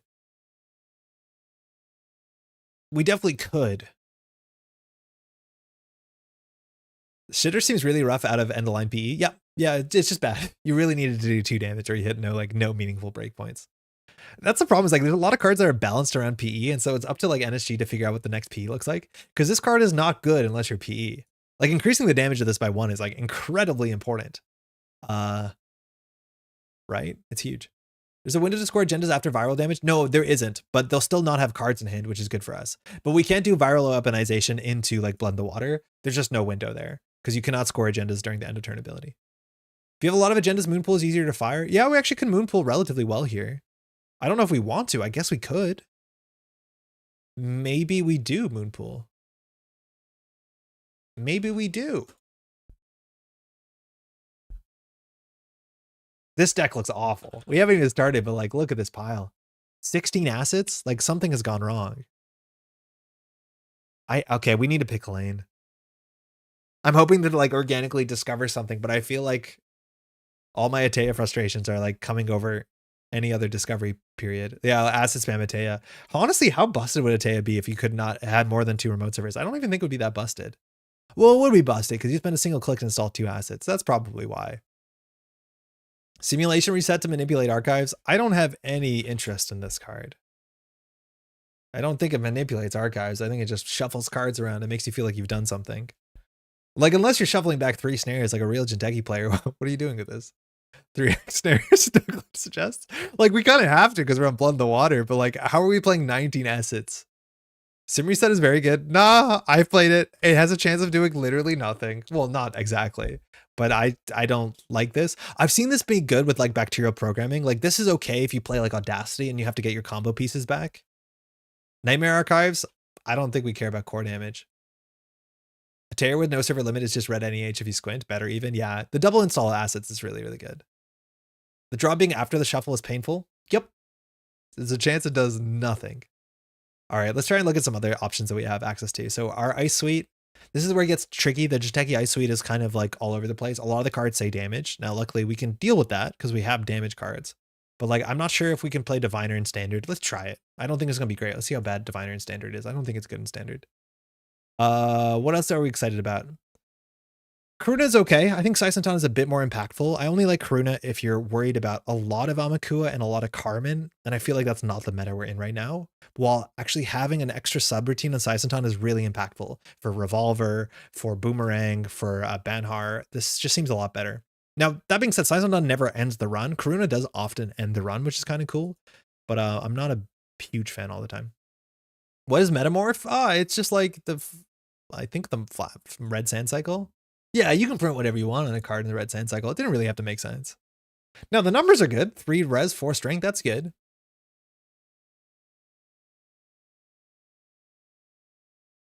Blood in the Water cares about core? I mean, sort of. Making this a 4-2, I don't think is going to make it that much better for us. I have the greatest idea. Thimble Rover, A Teia. Oh, Thimble Rover and Eavesdrop is actually a way that we can make it work. But even if we do that, how good is B1001? Holy shit, wait, this is the technology we needed. Is this still in the format? People don't play Hush, right? Wait, we can go back to Tag A Teia now. I forgot that this is an ability that you can have. Until it gets crude or something. Put in ablative, B1001 is goated. Yeah, that's the idea. You play ablative, you play... I don't know if we have to play ping. We can actually play like replanting or any derez effect, like maybe the divert power one. Metamorph lets you put Mwanza grid on archives. Holy shit, Jason, wait, for real? Yeah, I guess you can. You can put Mwanza on archives. That's like kind of sick. It stops the Thimble though? What does? I don't know if Karuna was going to end the run, then Size was either the same or flatline them. Yeah, but some people like, it's like a sunk cost fallacy. It's like people go through Saisentan and they're like, whatever. But some people go through Karuna and be like, 2 damage is enough, thank you. Like, I agree, it's strange, but it is the truth. Some people go through Karuna and be like, I'm good. Just because they don't want to take 4. Hush doesn't do shit to Eavesdrop? Oh, no, it does. Not only can you not move it, the ability I don't think works. Maybe that's not the case. But it says the ice can't gain abilities. Install Eavesdrop with a host condition with the text. Oh, yeah, I guess the ice doesn't gain this ability, but it doesn't move. Yeah, the ability works. It doesn't move though. This is strange that the ice doesn't get the text. This is just a counter. Okay. Yeah, the condition counter has the ability. I don't think it usually works like that. All right, let's re-rack. So we want to play B1001. 3 of them? I don't know. It seems like a lot. We'll play Faunatria. Okay. We'll play... Do you know what often gives people tags? Cloud Eater. Cloud Eater just gives tags out. Nobody deals with it well. I think we'll cut the Diviners now. Our boy hosted connection counter. Tattoo Bola, of course, because of many reasons. So we probably need about, like, I think 15 to 16 ice for A Teia to feel happy. The innermost ice is Sandstorm, just to, like, boop him somewhere else. This was, like, Mati technology, and even then it wasn't great. Move Sandstorm says the outermost ice protecting another server than Trash Sandstone. I'm okay. Cloud Eater is so correct. Everyone takes 4 tags on Cloud Eater. Nobody doesn't take tags on Cloud Eater. Like, you hit a Cloud Eater, you just go tag me. It's so strange because it doesn't make any sense in Jinteki. You hit Cloud Eater, you're like, fuck it, I guess I'm tagged. Like, it is the best NBN ice, but nobody's able to do this other. You can't let them trash an installed card. You can't take 3 net damage. So every time you hit a Cloud Eater, you're just like, F it. I don't care. 4 tags. And then the game just gets messed up inherently. But like, we probably should be playing, I wouldn't say Mindscaping because we're not going to kill, but Crank says Mindscaping. Ablative Barrier is important. I don't know if we have any D-res energy, but we need to get something back. Our barriers kind of suck. We could play both two to have some better barriers, or we can just play Brawn, like the old-fashioned way. We've spent 15 influence. Oh, never mind. If you're trying Thimble Rover, you probably want more than one Cloud Eater, you think? Hey, Jello, I think I missed one of your messages. Did FFG make an ice for Jinteki that doesn't just move around the board? Yeah, Thimble Rig. That was the one. Why are we on power still? Oh yeah, we'll fix that. If you're doing Thimble Rover, it's got to be Mindscaping. I guess if they go tag me, yeah, we win the game. All right, so our remote servers B1001. We probably need some D-res. So we have divert power as a one influence option, which means we can res a Cloud Eater, which we don't want to do. Not with that attitude. The other options, we have replanting, which bounces cards to hand, which means we can reset our ablatives, and that's fine, I guess. This is whatever. Thimble Rover towers don't need the other ice to be res, so extra Cloud Eaters are not necessarily bad. Now we need a Funhouse. Honestly, yeah, Funhouse would be okay. Can we win with just this influence? Also, what do we do with our agenda suite? Does our agenda suite care about tags? No. Imagine they have to encounter the Thimble Rig twice because we've scored a Sisyphus protocol. Yeah, viral is still good because we have B1001, but we have to clear this other stuff. So we're not on Moonpool anymore. Holy shit, Orbital. Yeah, Orbital is kind of sick. Legit Orbital. Might as well play Oppo. Okay, so we'll cut the longevity. Viral, Orbital, Off-World, Hybrid Release, Blend the Water. We can cut one of these. Cat, how's it going?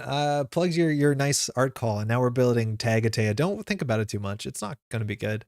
Okay. I like active policing, but influence. Yeah, it's going to be an issue.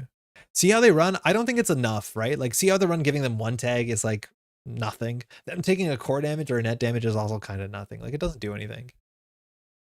Yeah, Lacoste is really good because we just need something in the remote server. I don't think we have enough gas. Lacoste is the best thing here. We have 5-3. Our ice suite sucks. The NBN lockdown is like 3 influence. Sync rerouting. It's a lot of influence. Yeah. This card's good though. In Reality Plus, you can't play. Malapurt's like 3 or 4. It's 3. Again, we don't need a specific card. We just need to keep doing cool stuff. I think we need a Boto. I think Nisei's good here. We could cut the hybrid for slots. It's probably correct. But we're playing one Nisei. Retribution is funny. I'm going to suggest the controversial card inclusion hedge fund. We have all these Rashidas. We probably should. Let's be honest. Yeah, okay. So Nisei's okay. The problem is if we can Nisei and redo the whole tag thing. We have to really win off tags. Value, end the line, score, blend the water. We can't end the line. We could try this. This seems bad. Like, our ice is bad. Say that we put a Boto so that we have ice. Like, how do we not lose here? This is kind of nonsense. Oren, how's it going? This doesn't look great. Look at all those zero costers we have. It's most of our deck. Planogram is cute. Planogram is actually really cute. So we never play the Mindscaping. Like, if this is our opening hand, what do we do? Wait, this is sick. We double install NGO Front and Charlotte, and we advance both of them. We do double install, advance, and then they have to run all of them at once. You might win with slow cooked Orbital into Mindscaping. There's maybe something to this deck. I feel like there has to be a perfect way to use 2 influence. It probably has the word tag on it. Do we restore us 3 influence if we want to get a B back? Yeah. I think you do 2 bacterial to fix the agenda suite, do some anemone. Anemone's okay. Anemone's not bad. Funhouse, attitude adjustment like a card. Ian, how's it going? I didn't mention Mercury at all today. I just want to, like, maybe you should praise me for that. That would feel good. What? I just did, Maddie said. Can't win around here. Can we cut a Spin Doctor, play Simmerset, and play one end the line? Nah, no. We need these. These are really good. They're card draw. So we could play the Funhouse. That's kind of fun. The problem is, like, if they go tag me, this ice is useless. Like, that's my issue. Mercury's in retrograde. I feel like that's the issue. So we can't go full Funhouse. We could. That's 3 influence. Maybe we just do planograms. No, that can't be it. Vovo? Yeah, Vovo's good. We probably should also play the other guy. Vovo's actually not that good. Mercury mentioned. Because we're only risking a Thimble Rig and calling it a day. Like, we probably should actually just play the real ones in faction. Data loop? Michael, how's it going? It's a lot of money. We don't honestly care about the hand advantage. We just care about them taking 700 tags. Resistor, I don't think that's a standard. I think capacitor is also just like not great. Wait, holy shit. What about this is cracked? I don't think we need another mid-range barrier. Yeah, Adrian's good. Adrian's really cool. Splash for Jaguar. The issue is like people face check with their killer, right? 13 ice seems like not enough for remote tower and not lose on centrals. Yeah, but we're playing a Teia or we just lose on centrals. Like that's kind of our thing. If anything, we should probably play 2 back pros and use it to like fix our game plan, and then we can get 1 slot back. So I think this is the slot we don't want. It's actually probably something like this. Yeah. Oppo baby, in financially will never. Oh, hold on, we cut more agendas than that. Okay. How are we securing the B1001? Panache. Why are we playing viral? Oh, when we score, they don't have cards in their hand. And that's good, because then they don't have cards in their hand. Can we free up 1 influence for a single copy of Trust Operation? Oh, fuck. But what are we getting with this? Like, you don't want to res your Cloud Eater for free. We probably should play another Cloud Eater. The thing is, like, Cloud Eaters work so bad with the free res shit. It just doesn't work. Authenticator. Yeah, but if they just take the tag, this doesn't do anything. Like, that's the issue, is like playing Tag Me is so hard because you need cards that are relevant on all board states, which is where like Starlit Knight is like the perfect Tag Me card, because if they go Tag Me, this actually has text to some extent of threat for it. You want them to take the tags? Yeah, but if they do take the tags, how quickly do we win? And the answer is very slowly, if not at all. Because then, like, what is our ice? Thimble Rig. Right? Like, if they just float all the tags, we still can't win the game. Unless we exactly get 2 Mindscaping and they don't have Steel Skin. Like, that's not even guaranteed. Like, they hold 1 Steel Skin, they survive 60% of the time. The best part about Resin Cloud Eaters, nobody expects a second Cloud Eater. There's actually a reason to have 2 Cloud Eaters, but I don't know if we'll afford it.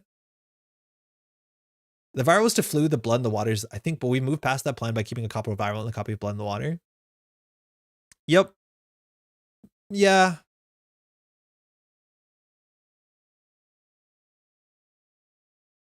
What about 1 pivot to find Eavesdrop or Mindscaping? We have 3 pivot Eavesdrop. I don't ever want to pivot for an Eavesdrop. It's like your whole turn and it costs you credits. We achieve our win con, we don't win quickly or really at all. It's probably seamless launch. It is probably seamless launch. I think that's actually a pretty reasonable shout. Just seamless launch and go fast. Yeah, Planogram's the other good option, because Planogram lets us, like, if they go tag, quickly get to our win condition. Let's see how bad this draws, though. I did 8 damage combo out of Wayland the other day, but the runner ended with 5 cards in hand, hitting all 3 Steel Skins. They see you coming. They really see you coming some days. All right, this opening hand. Notice how we don't use our... Oh, no, we would use a Teia. We would do, like, Rashida. We don't have enough ways to fire a Teia. This deck should not be an a Teia deck. We definitely should not be playing a Teia. Unless we're playing, like... Nana, that's just the bed. You don't want to scratch it. She's hunting in the bed. If we do, like, Spin Doctor Rashida, we put the Tattoo Bull on there. We need tall stacks for Thimble. We need enough stacks. So we're at 6, 7, 13. We're at 11. Oh, that's not good. We're at 13. No, we're at 13 ice. I did the math bad.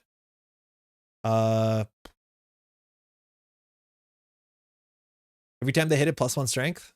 Honestly? How's it going, by the way? Why not? Really? Why not?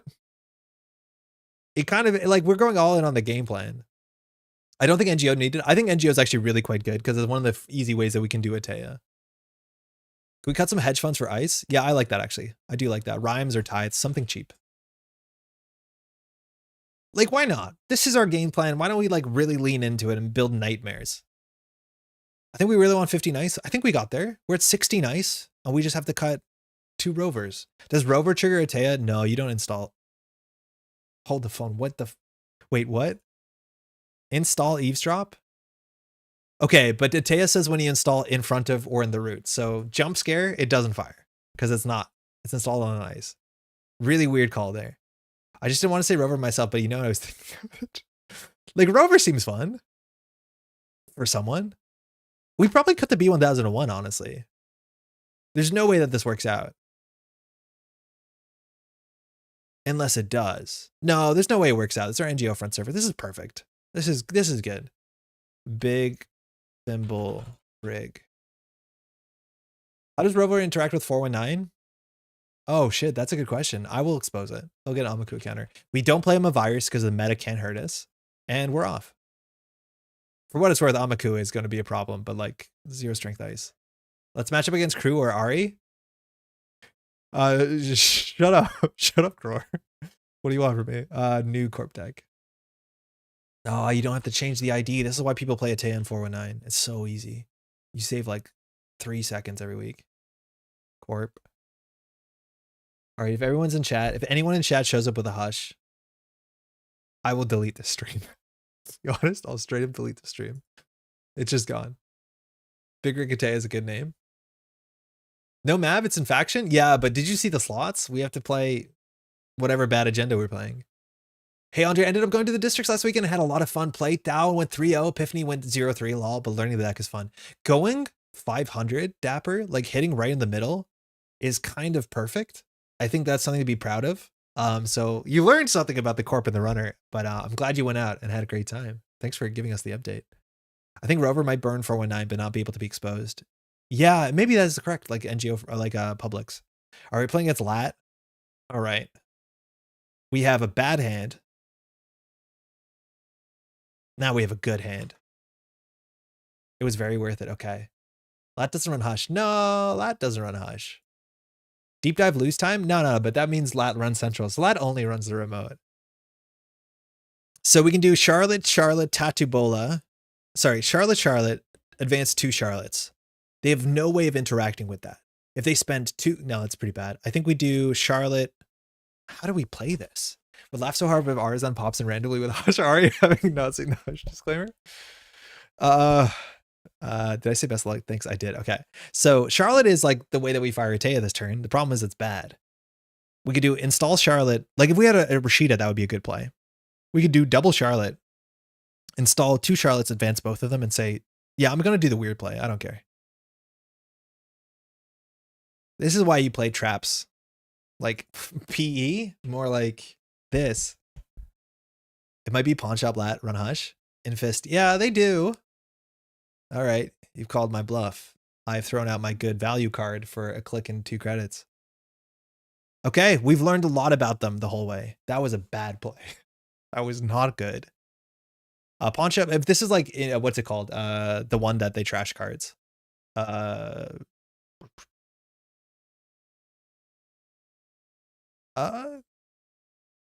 I mean, it's not good. This is bad for us. On 4 credits, can Lat deal with a single remote server? Ice?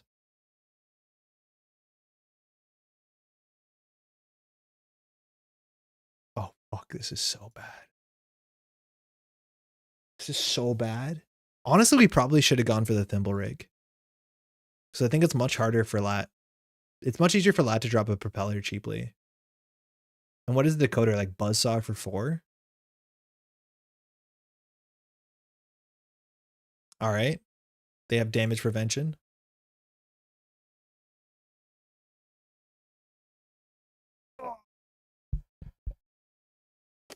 We had a good run, y'all. We had a really great run, I think. Now, the thing is they're running last click, so they're falling. Oh, sorry. Excuse me.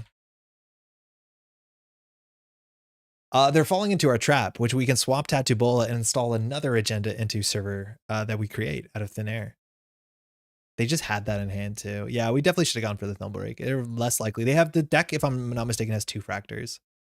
We're not going to fire A Teia. No, we should just fire into A Teia just to build 2 servers. The Tatubola is probably not. Or they're Buzzsaw or Unity. I'm pretty sure Buzzsaw, if this is the sort of lat list I think it is. All right. Draw once. All right. It's good. They're on game point. It's okay. It's turn 2. They have a lot of games still to lose. I don't like our opening. I would redo that in a heartbeat.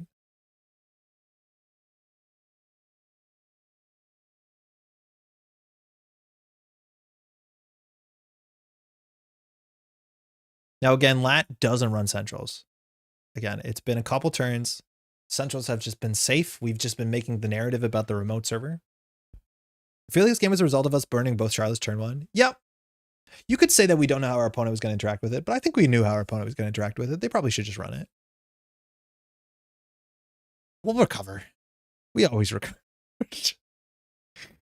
Nice. They're face checking. Saisanton, not lethal. but we gotta like say, come back later. They ran R&D turn 1. I have no recollection of that. We've been install advancing on every single dang turn. If this is the viral weaponization that just blows them out. Okay, they're running R&D. We could lose to that. Oh, that seems unlikely. That seems pretty bad for us. All right, they see a tithe. Great. Oh, you're perfect. All right, let's get some card draw. Oh, fuck. This is what we're doing. Okay, at least the Blade is good. This deck so has Hush.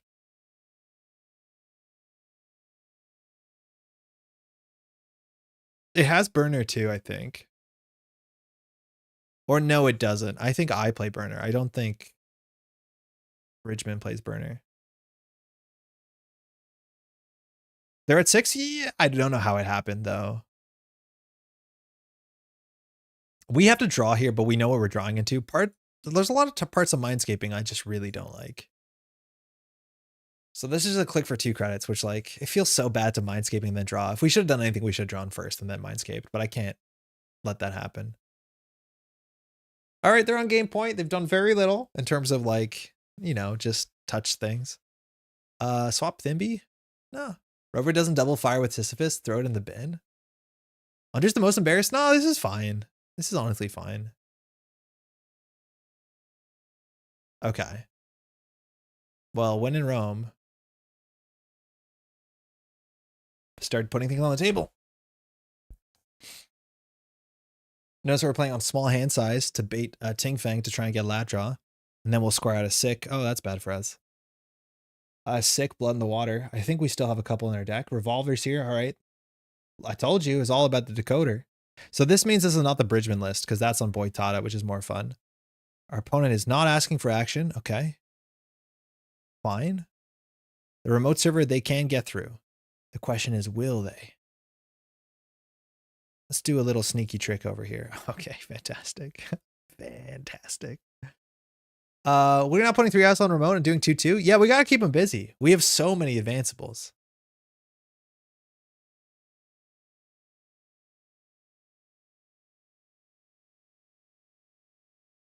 Fantastic. Very good stuff. All right, we can Mindscaping away this agenda. We don't want it. So the orbital goes on R&D, and we just put the Charlotte in server 4. If they run it, I think we're happy. Spin Doctor we should just use here, and we'll shuffle back in 2 Charlottes. Actually, probably is 2 Mindscaping, let's be honest. They may run this. This looks like Trick Shot list Anacom. It could be. They're definitely on like 2 Deep Dive, which is a problem.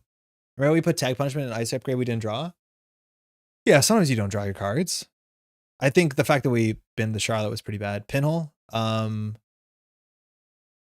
just going to take the NGO front. We could use the money. They're going to pinhole the Charlotte for sure.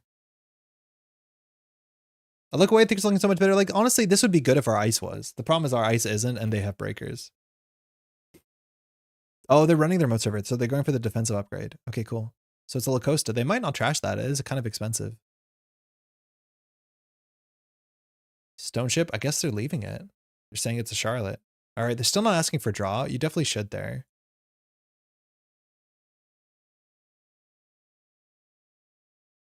Yeah, boy, sick. Okay, cool. So we can do Charlotte and then quickly install the Rover algorithm. Heading out for my ESL round now, catching a bit. Yo, Jai, have fun. Shoutouts on Sunday. We'll be doing some ESL streaming. I'm running that stream. Hopefully looking for some good replays, Jai. Especially this week is the week that people can change their decks, so the meta is going to be totally different. All right, we just have to keep gaming. Server 3, tithe for free. Funny enough, we can't have these boast resed, but why not? I feel like this card is incredibly ambitious for a game state we'll never enter. Which is like, imagine you're winning.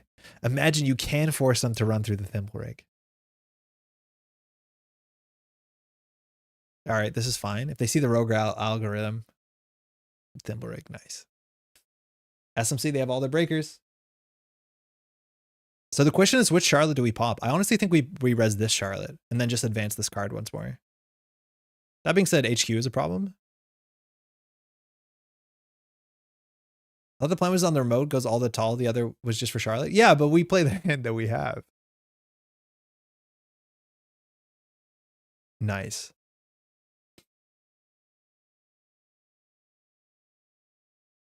On a res piece of ice. Oh shit, okay.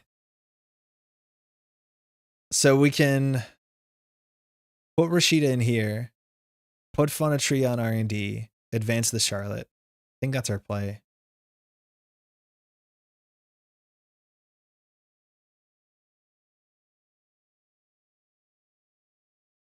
We can't pop a Charlotte. Well, there's a Charlotte. Yeah, that's why I have to make a play like this. The issue is like the Rashida's probably going to lose us the game because we're going to draw cards into HQ, and our opponent doesn't have to do anything because they're on 18 credits and they have access to every single breaker. So if they don't run one of these, we have no chance. And even then, like this ice is like cost them 3 credits to get through if they want to. Like it's fundamentally not good.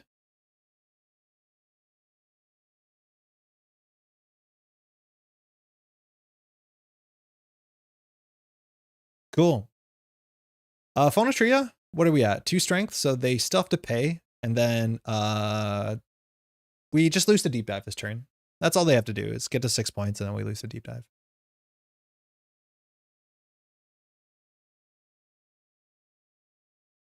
This game is potentially winnable, but the start wasn't ideal. I honestly, the start was really bad. We played it bad. It wasn't a great start. I'm not convinced it was winnable, though. Wait, Ting Feng took a tag. This could be a B1001. We res ablative barrier. What are we even getting? Imagine we got a B1001 with this. No, we're so cooked.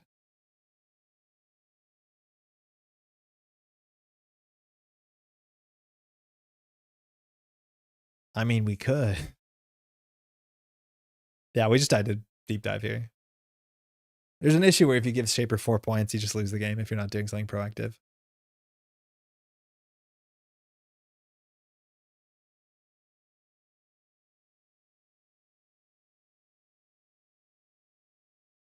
We're getting conduit?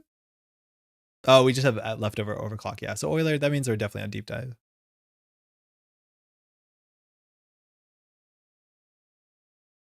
Yep. All right. GG. Yeah, Jinja would make sense.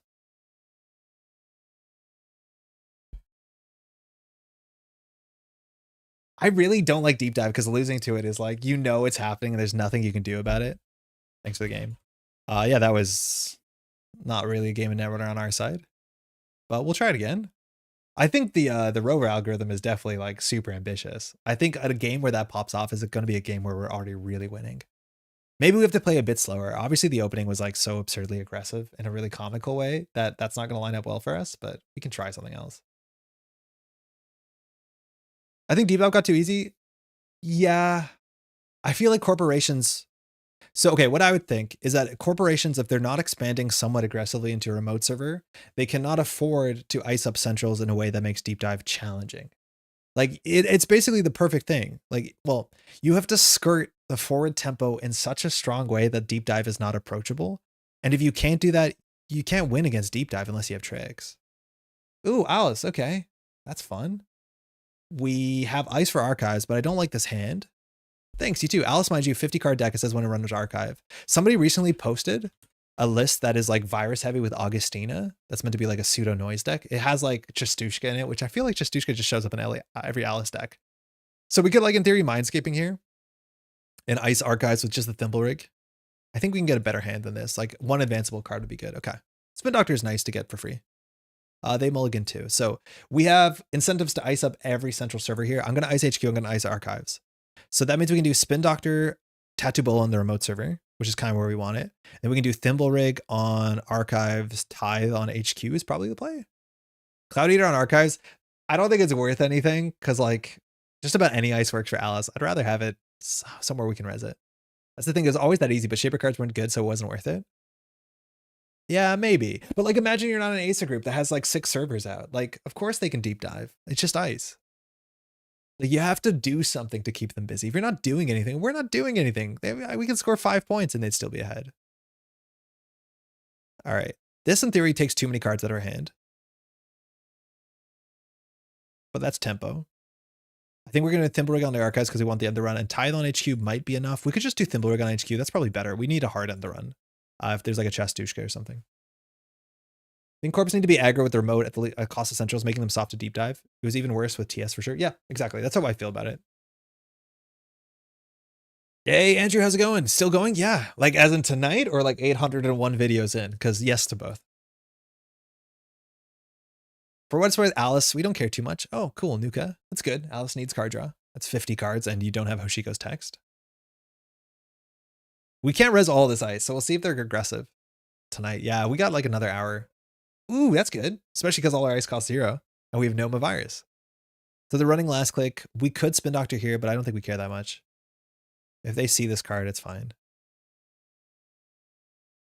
Looks like they might be reading it or they might be trashing it. That means it's probably a rover algorithm.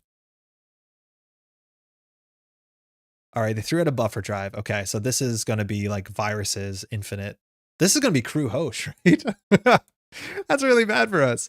I'm going to res a Spin Doctor here. We could keep it for a Mindscaping play. That's probably fine. Yeah, it was an Eavesdrop. No doubt they were reading it. Okay, very funny.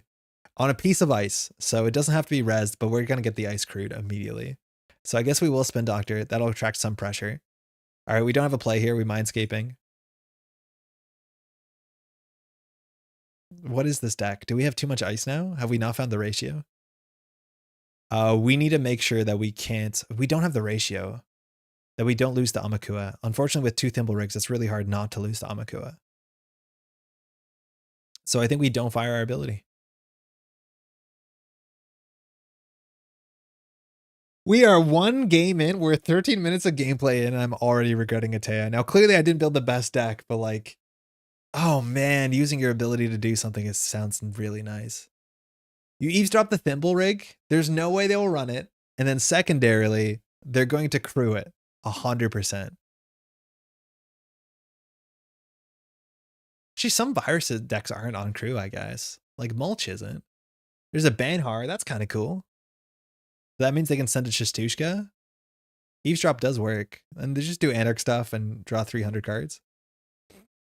Sizey already bothering you? Yeah, it takes 3 months for me to forget the A Teia issues. It's okay. I don't think this is a crew deck. I don't know. I see Amaku, I see crew. That's the way I see it.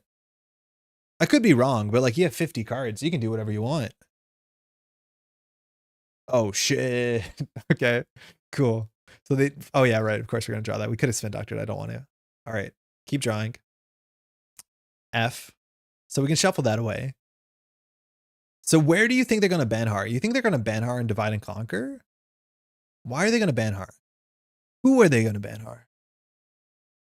We don't want to draw, so we could put the Eavesdrop on something. The question is, what is that something? Whatever, well, this will be fun. They might never res it. Baba Yaga before ice. Give Thimble Rover the text of Lotus Field, Fun Tree, and Cloud Eater. Oh, sick. Please put Banhar into the Thimblerig. Into this Thimblerig. I should have been specific.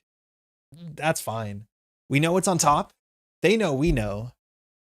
But if they finality here, like we Spin Doctor. Leech, that's very good for them.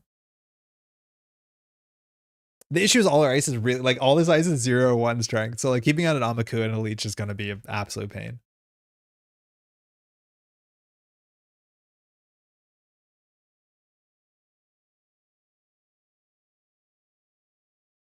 All right, Leech and then draw, and then Mystic, so they're not going to run.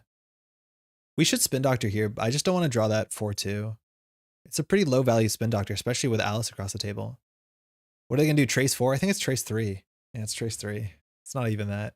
Okay, that's good. Our ability can fire. That's good.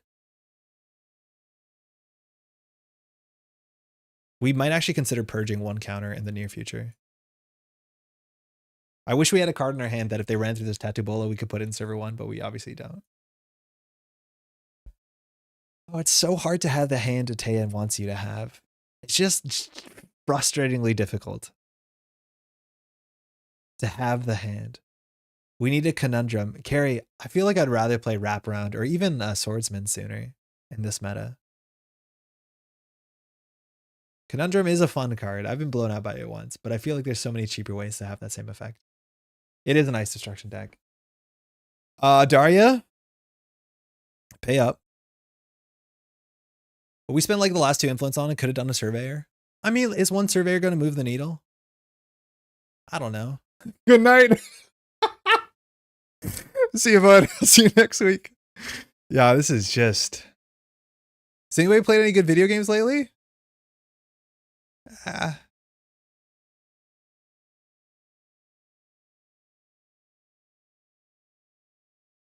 Asa Syndrome, but in a faction with worse ice for scoring on low end. Is the things like you can play fully op, and the thing about fully op is it draws cards. And for what it's worth, Nico's actually really good. And then your ice is on tempo. Like Drafter is incredible, Gatekeeper is pretty good. So like you have all of the things that you need for Asa to be good. All right. So we're saying that we are going to trade a Boltu for 3 damage, or it's going to get crewed immediately. I think we're okay with this getting crewed immediately. I think we should always take the second install there. I'm not convinced. Like maybe we might as well, but I feel like against Alice, like we kind of want options in hand to throw out. I think if the Botu gets eaten, we're okay with it. Maybe we just shouldn't res into range ups. That's probably correct. I mean, if we're praising Nico, we got to talk about Charlotte and Cohort. The asses aren't the problem. Well, they are because you can only have 2 servers. Right? Like Charlotte's good, but Charlotte's really expensive. It's a click every turn. And then Cohort's really good, but if you don't ice up the Cohort, they trash it. And we only have 2 servers, so it's like your Cohort server and then the server that they have to win. Shouldn't you pop the one that they're not running? Oh my god, yes. Oh, fuck. I'm so tilted. I'm sorry. Yeah, we should have popped this one so they would continue the run. It's just a tie, though. It's not a huge thing. They probably could still consider going through to get Amakua counter. They probably don't, though. Yeah, that's really straightforward. I'm so sorry. The Satay needs a splash of fully op. I've tried it. It fires sometimes, and then you still don't get that much money. Fire all. Okay, so this is just net damage. Wow, we took a crew out? And a Divide and Conquer and a Leech. Those are really good cards. They jacked out. Okay, they got 3, gain 3. I'm happy to trade a crew.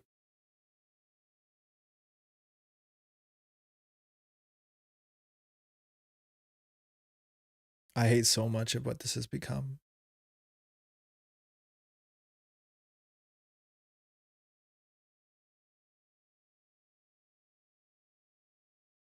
Cloud Eater gets destroyed immediately for 2 credits. Res a Cloud Eater, they trash it for 2. I mean, okay. As for the card draw issues, if there only was a Teia Focus Ice that drew a card every turn. Yeah, I know. We are going to suffer a bit because of that. And that card was pretty good. It's pretty cool in A Teia. I played A Teia when it came out. I had a good fun with Tributary. I wonder if we're going to run into that same issue where it's like Boat versus Pudma. Ooh, Stushka. Nice.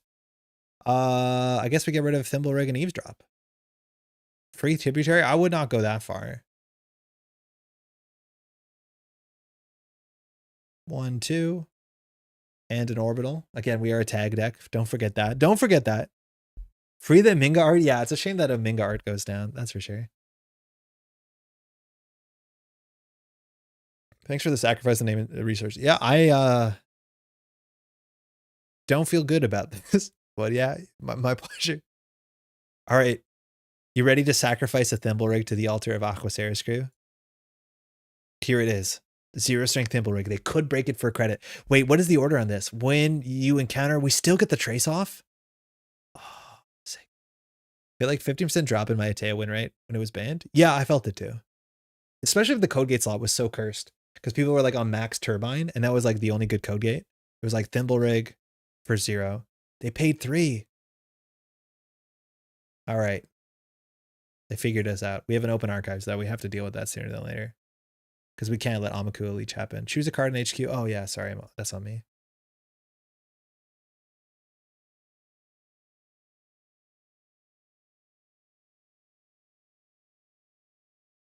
All right. We don't draw an ice. We are so mega cooked because we just get Alice locked.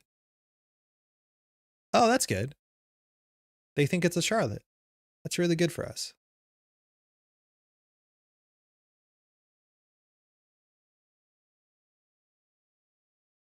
Cloudy on archives. The prophecy. I mean, don't play him a virus. The runner's acting? Oh, sorry. Oh, no worries. All right, I guess we'll score this so we can res some ice, but like now they can just run, charge leech. They get the Charlotte out of hand. Yeah, they'll never expect the snake in archives, that's for sure. Playing around Alice really well. Yeah, that's true, actually. If we had no cards in hand, that'd be kind of sick.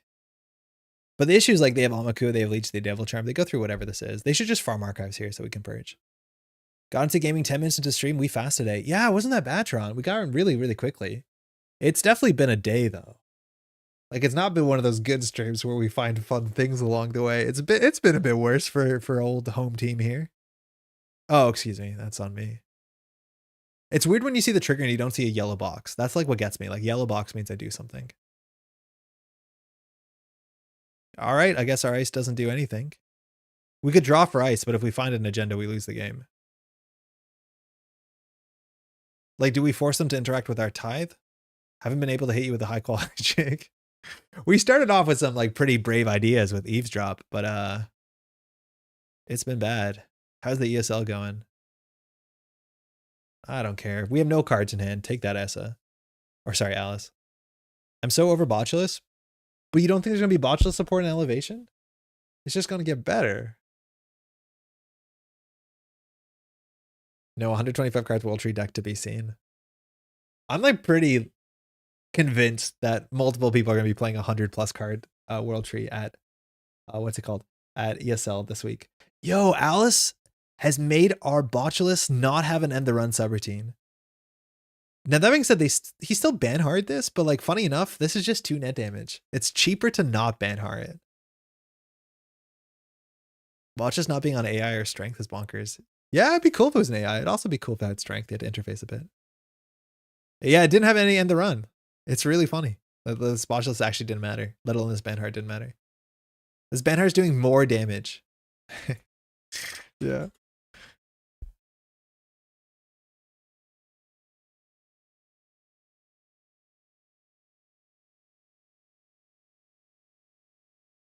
So let's see what they do here. They could break this with either Botulus or Amakua. And before it hits a Steel Skin, I think they've hit 2 already. No, they've hit all 3, so we're good. Fire all, okay. Strike Fund, okay, that's fine. We did have a Devil Charm. We're getting with some nice trashes here. We just need an Ice on Archives and to purge. And then at that point, they still just like crew us. I don't want to res this Tithe because they'll probably let it fire. Sunday. No spoilers for what exactly happened, but I could say there was some ID switches. Okay. If we res the Tithe, I'm going to do it. This draws them more cards, which probably isn't the play. They could give us a credit to draw a card. Yeah, this is probably not the play. Oh, they broke it. Okay. It was the play suddenly.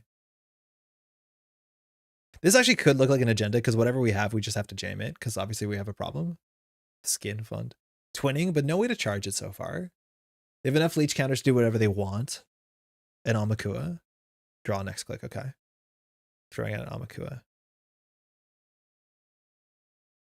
Purging here is useless. We need ice on archives. Oh, you're pretty cool. Game about the everything else. There's a mystic. What, this one? Oh yeah, I was there the whole time, wasn't it? The issue is we can't rest. We physically can't rest this until we're on threat. Luckily, we'll be on threat soon.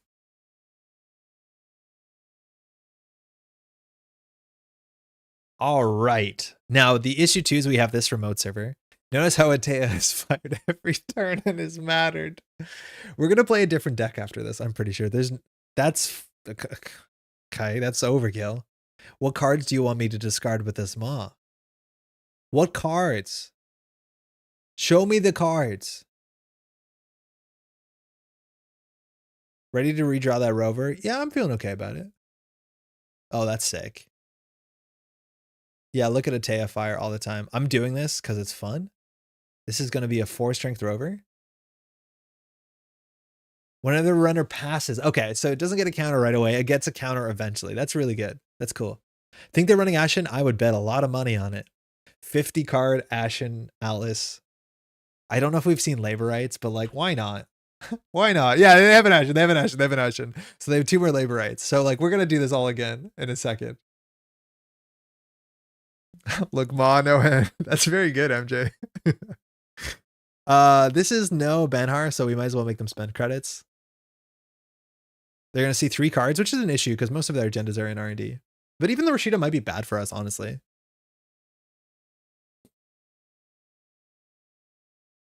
Yeah, credit.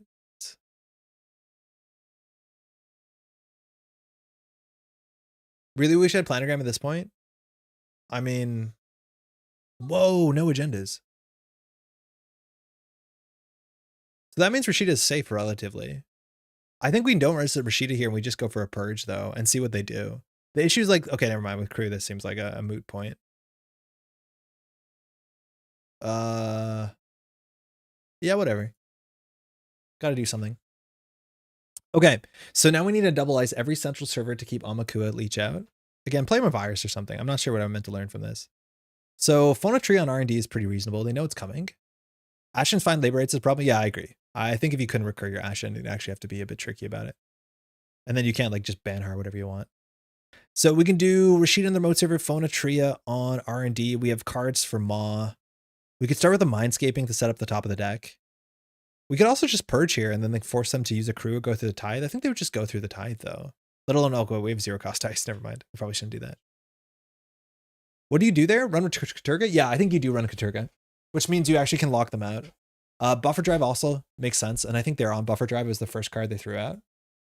So I think either of those work. But they are real costs. Like it is 1 influence and it is a slow kludgy card.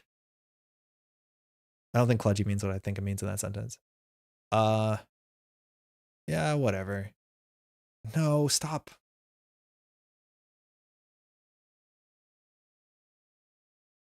Cards for the fire. Harmony AR Gaming. Shuffle back in. Hedge Fund. Ashen. Maw. Crew. Praxis. How much is Heart? It's like 3 influence? Or is it 4 influence? It might be 4 influence. No, it's probably 3.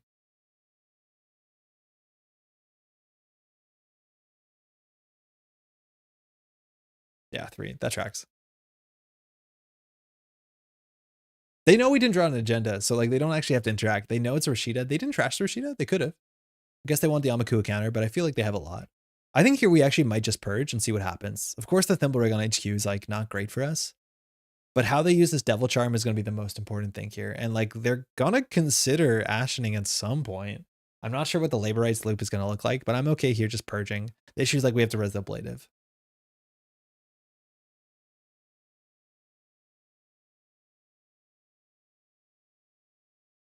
Like, if you want to talk about the, the recursion loops and shit, I want to be very clear. As a corporation, we're doing nothing.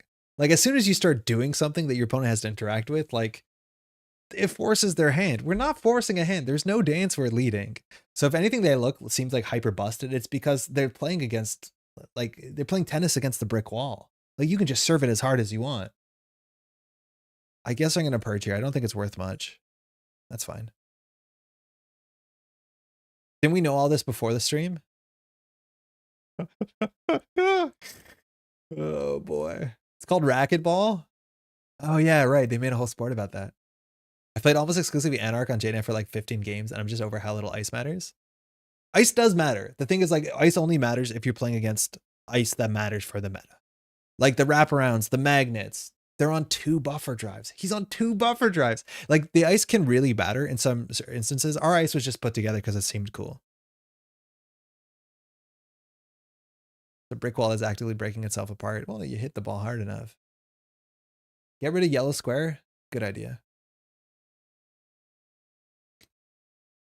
Crew it. Or we're going to rover out crew it. You better crew it. Because otherwise it's going to be a tithe.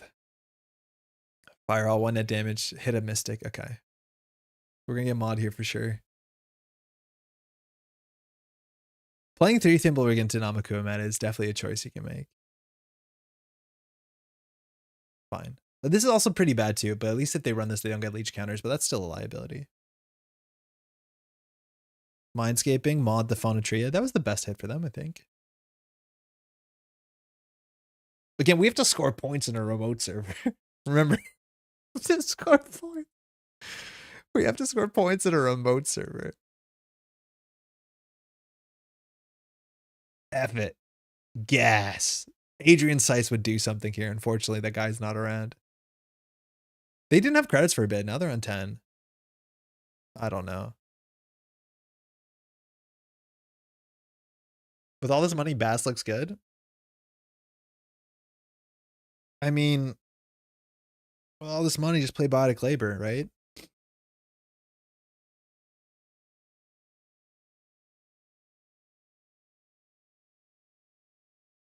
You're going to hate this play.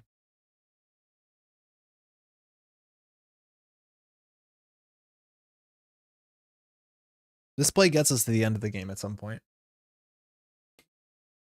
At some point, the game ends. They could mess this up, right? Like, imagine they go through this and take a bunch of damage because it's a big old Botu. And then we get a free blow in the water. We're on 4 points. Ah, fuck. Imagine they don't run server 1 after seeing this. Banhart, okay, yeah, great. They're on 3 Nuka, too. Just, like, trying to get their way through. Are they on 3 Nuka? No, they're on 2 Nuka. Trying to get their way through, what's it called? This is why Snare is so good. Yeah, I agree. I agree. Snare would be cool here. Like, this is why you do, like, Bushi's Snare, Blend the Water stuff. Okay, maybe I'm back on the Teia train. Just put Snare on the table.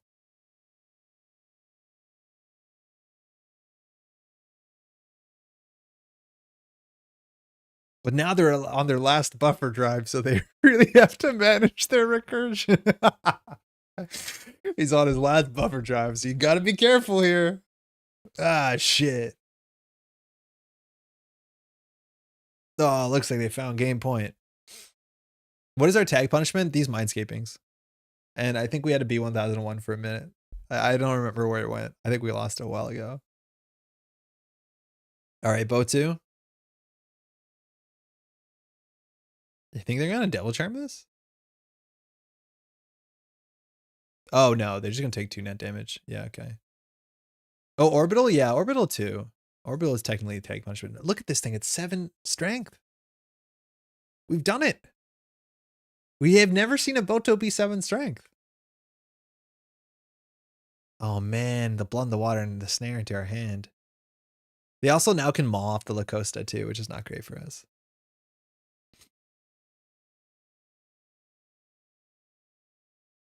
Yeah, people dream of that. 7 strength Botu. Like, Braun now looks like shit.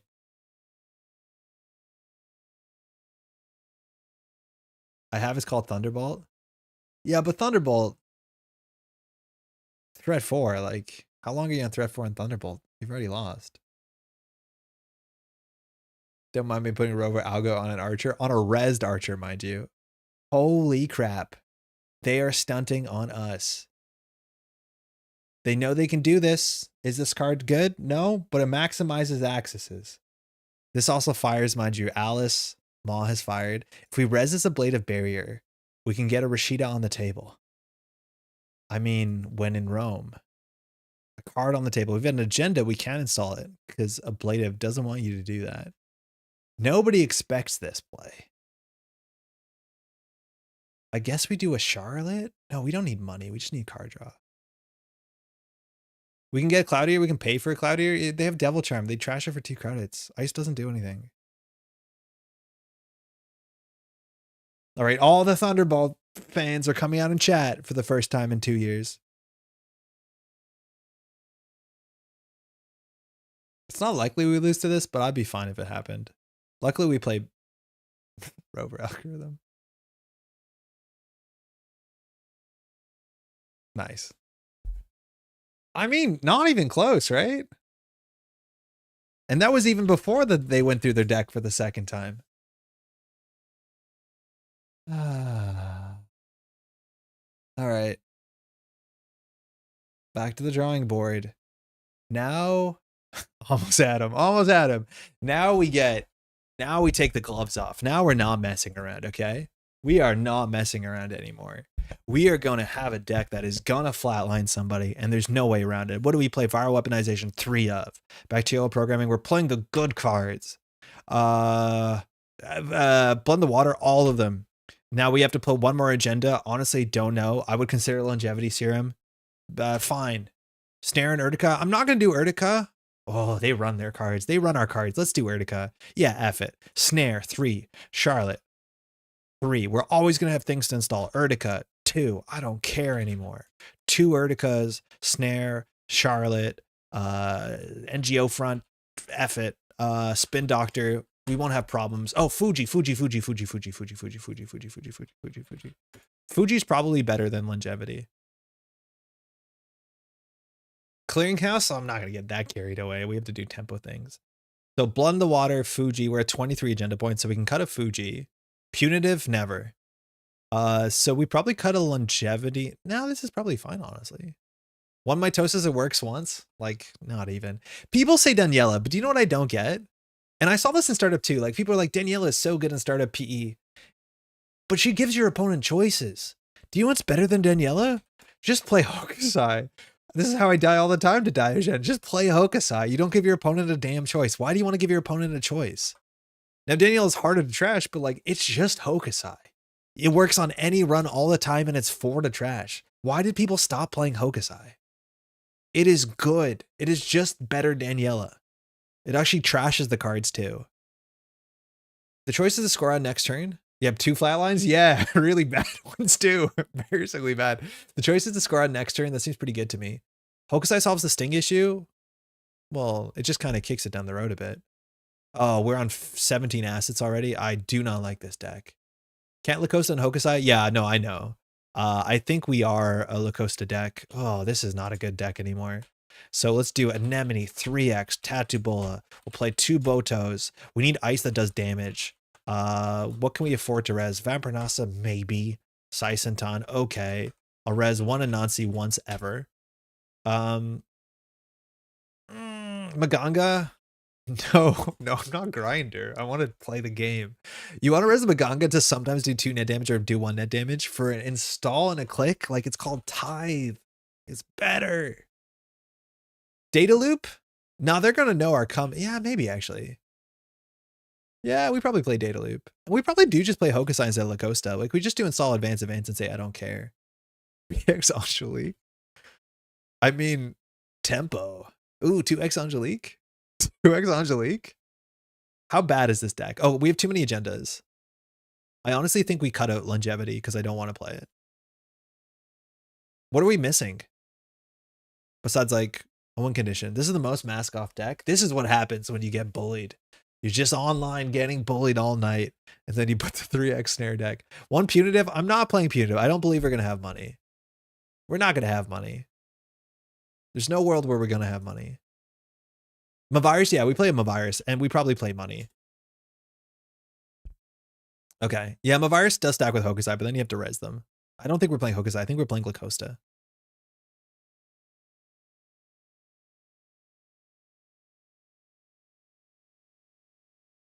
Zero operations? That's honestly fine. Operations don't work with A Teia.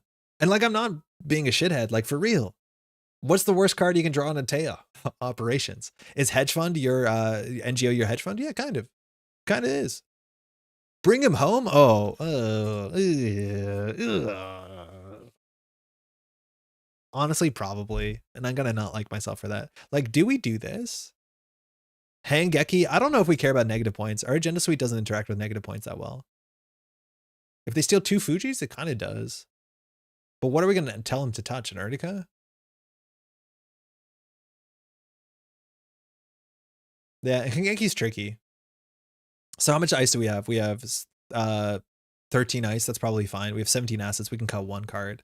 We have 21 agenda points. That's acceptable once we cut a card. So is this our opening hand? Wait, I don't like this deck anymore. I feel like we want some Lacosta so we can actually score virals. No, we're install advancing all the time, Teron. That's the fun thing with Charlotte. You just install advance anything all the time, always. Urtica, install advance. They steal 2 Fujis, you have to hit 2 Hangeki to stop the next agenda winning the game. Yes, which happens 1 in every 3 games. So I don't think it's worth it. Hope we get a playable 3-2 in Jinteki soon. I think we're going to see 3-2s considering, well, we're going to see good agendas in Elevation because you kind of need them with System Gateway to get like a like in-faction agendas. Clearly we should be playing Saraswati. Honestly, yeah, that's the problem, but don't worry about that. Okay, here we do NGO front Hokusai. Wait, no, this is not playable. We do NGO front Vampire Nasa and put a Hokusai behind the Vampire Nasa, install the NGO front if they run it. The deck is poor 9 econ cards total. 3, 6. Yeah, it's not good. I don't even think we have 9. Yeah, we do technically have 9. It's on the edge of it. NGO Hokusai advance ice the NGO. That doesn't work though because of A Teia. Tron's just writing T a lot. Retracted message. I mean, maybe this is enough money. It's hard to tell. This is quintessentially a deck that should just be PE, but like people won't see you coming. Go and bring them home and send it. Yeah, that's probably it. We don't want this in our opening hand for sure. We don't. Like say this is our opening hand, right? Like install Charlotte, put Snare on the table, put the Tattoo Bull in front of Charlotte, advance Charlotte. That line does not lose games. Who said the NGO had to be in the Hokusai server? No, I don't want the NGO in the Hokusai server. I want it to look like Rashida. Yeah, mask off. I guess. Wraparound of Magnet for the remaining influence. Oh shit, we have remaining influence. Wait, there must be something good to do with remaining influence. But it probably says the word damage on it. What could we do? I forgot we had influence left over. That's a good call, MJC. I don't know if we'll do Wraparound or Magnet. I think we're just going to be oblivious to the meta. We came into building this deck in such fire in our veins, it's already freezing over. No. I'm feeling good about this. Overrider. Okay. All right. Oh, not that one. I mean, if we want to play that kind of game.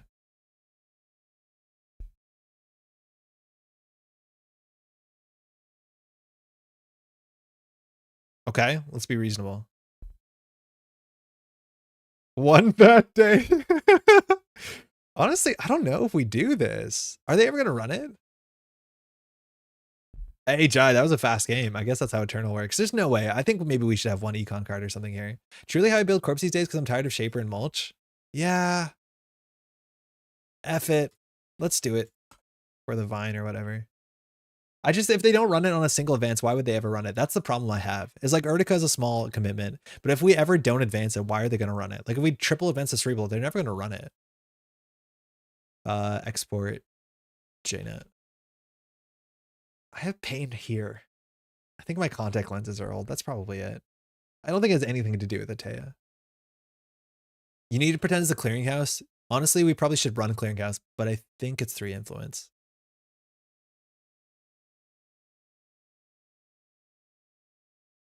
Carb game is really spicy. Nice. They're going to run it. Maybe we need Odoroshi. Oh, Odoroshi's not bad. The problem is if we Odoroshi like it only works if there's one of the 2 traps on the table. Because like you can't Odoroshi a Charlotte. Odoroshi puts advancements on cards and says access this or else. We do not need Odoroshi. There's versions of this deck that could use Odoroshi. The problem is like it's definitely not a Teia with 2 servers. Oh boy. Build a kill server with Angelique Hokusai Snare. I swear it won't fail. Things are gonna work out for us on this one, I'm pretty sure. If we queue into the player with the 9 hand size Padma, I'm gonna laugh. But otherwise, things will be fine. Probably. I think we have a chance of not drawing into money and Snare being expensive. Did you win, Cat? No. No, I did not win a game. I think I won a game today. I won a game today, yeah. One game we won. Oh, that was to Jai. Oh. Okay. When someone asks you how your day was and your day was bad, and so you want to tell them how your day was, but they're actually talking to the person behind you on the bus. Feels a bit like that, Cat. I'm glad you won a game. Okay, thank you, Cat. How was your day? Oh yeah, it was good. The thing that frustrates me about data loop is that it's expensive to break without turbine. What? It costs 1 credit. Doesn't Cleaver get through for 1 credit? Rip Pontre. I think Cleaver gets through for 1 credit. I'm pretty sure Meteor. Deck is Jaina Casual certified? Well, it could be. It is like, unfortunately, quintessentially another deck that shouldn't be a Teia.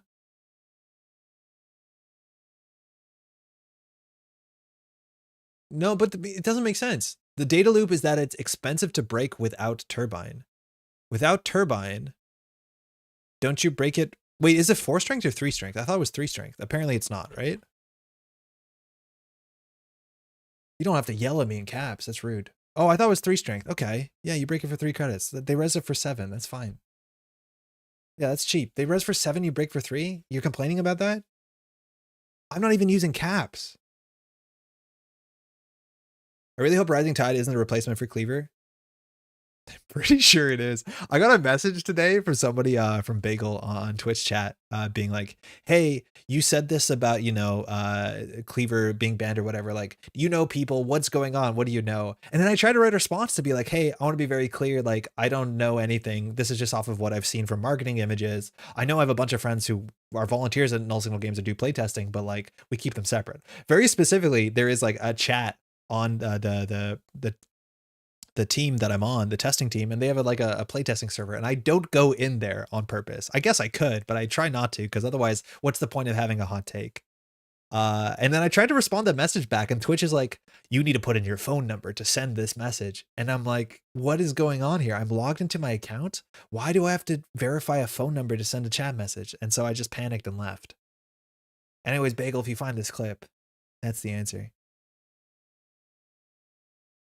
TMKF said you're wild for saying Cleaver is going to be banned. Yeah, I'm cool with that. If we'll see how it's going to be, like we'll see it. But I'm glad that Yeti's passionate one way or another. I should start a Cleaver ban board like the trick shot one I did.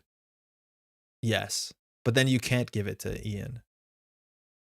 I don't know how he would make that rude. I just panicked and left. I was like, I don't know what this is about. The stream is going to start soon. So I went back to bed. Got him. Yes. We have a strong economy. Los is going to come for our ice and D-res our 5 credit Vampire Asa. Hey, best of luck. Have fun. Ability is so mid. I'd rather splash Kura Pure or pressure spike my Anarchs. It might not be awful, right? Like it's Crowder. That might be okay. I think if the game slows down, it's definitely something. The fact that you splash a Fractor and you have to concern yourself with that, I think that's going to be a hard push. Like, I don't know if you splash a Fractor. I'm assuming you're just more likely to run like viruses and stuff like that. I honestly don't mind this hand. All right, Los, 47 cards. I've built a Los deck before. I know how that goes. We definitely want to res a Vampire Asa. So we could do Vampire Asa on HQ, double install NGO front, probably do NGO front snare and advance the NGO front. Can someone convince me why Rising Tide isn't Propeller number 3 or 4? In a Shaper deck? No, I think I'd play Propeller. I actually might consider playing like 2 Propeller and 1 Rising Tide, but it depends on the meta, right? Like it's all meta dependent. Did NSG only print 1 Anarch Fractor of ever? No, they printed Begamut. They printed Cleaver. They printed Banner. Don't read into it too much.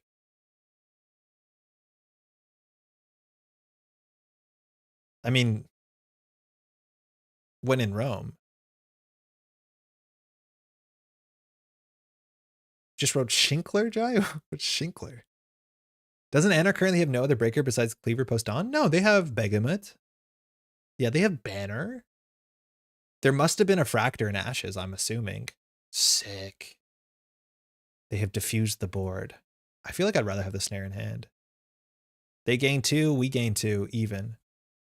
They ice the snare, they might pinhole it. Yeah, but we need to ice HQ so we don't get diversion to lose the game. Ashes had no Anarch Fractor. Okay, that's cool. I'm going to draw cards here. That worked out really well for us. All right. We have exactly 4 credits. If they want to take a gander at old Rashida down here.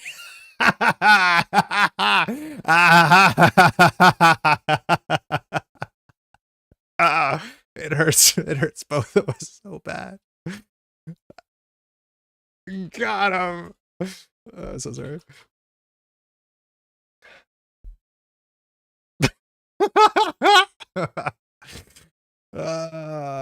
They cleared the tag. That's like pretty respectful from our opponent there. Credit NGO front spin doctor advance. We are like next level gaming. This has been a relevant A Teia trigger on every turn, and only my lungs hurt. How do we win? What? Do you not have faith? Do you not know how shook Dead Taxes is now to check our cards?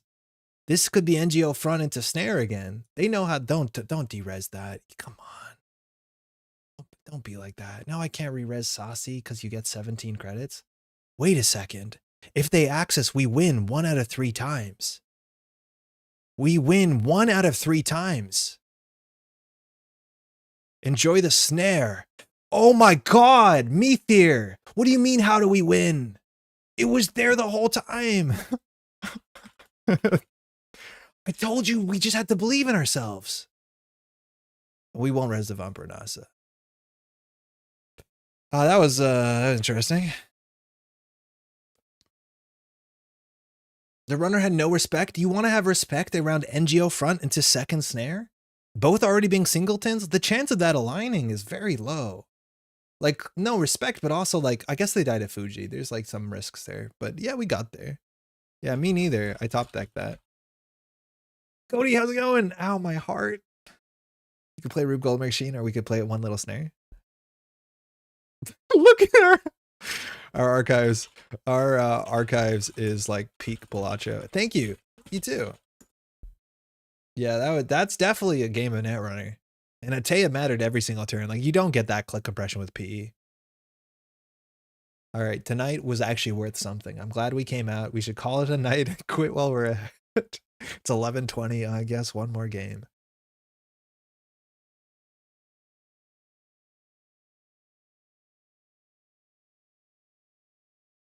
Ow.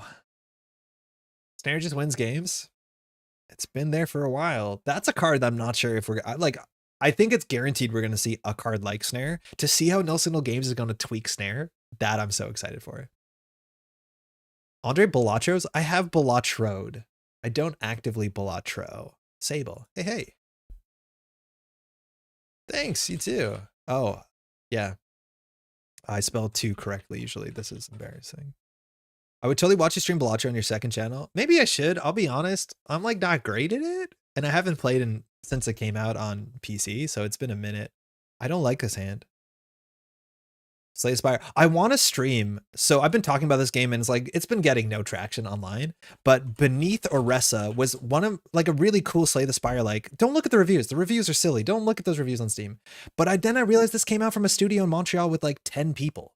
So it's very likely at some point in the near future on the sister channel, I'll do a Beneath Oresa stream and teach you what the game is because it has a terrible tutorial. That's part of the reviews. But the fact that this was made locally and it's made by 10 people, it's like generally a very interesting Slay the Spire like, and I think it needs to be played. Yeah, Cody said I played Beneath Oresa and it's a blast. It's on sale for like $10. Like you can't go, or it was, it might not be. I didn't check the thing there. Where's the Arkham video dropping? Probably in a week or two. I recorded the first one with Jeff, and Jeff is pretty busy, so I might want to wait for the second one to be recorded before I edit it. I also have to edit it, but relatively soon, honestly, which is surprising, considering Velma's Diner has been like a year in the making. What do we have here? We can do Charlotte, Snare on the table, Advanced Charlotte, Ice HQ. Not a great play because they run it. But yeah, I recorded Arkham today with Jeff. We spent we probably were going to do 2 scenarios, but it took a while. There was a lot of reading. So we could just like play defensively and do Saisenton Anemone, and then set an enemy for the remote server, and then do Charlotte next turn. I think we actually just do Spin Doctor Charlotte next turn. So we'll just batten down the hatches is the verb to batten. You got to link the channel for me. I'm too lazy to find it. Yeah, hold on. So the first channel is Crash Space Grid, youtube.com/CrashSpaceGrid.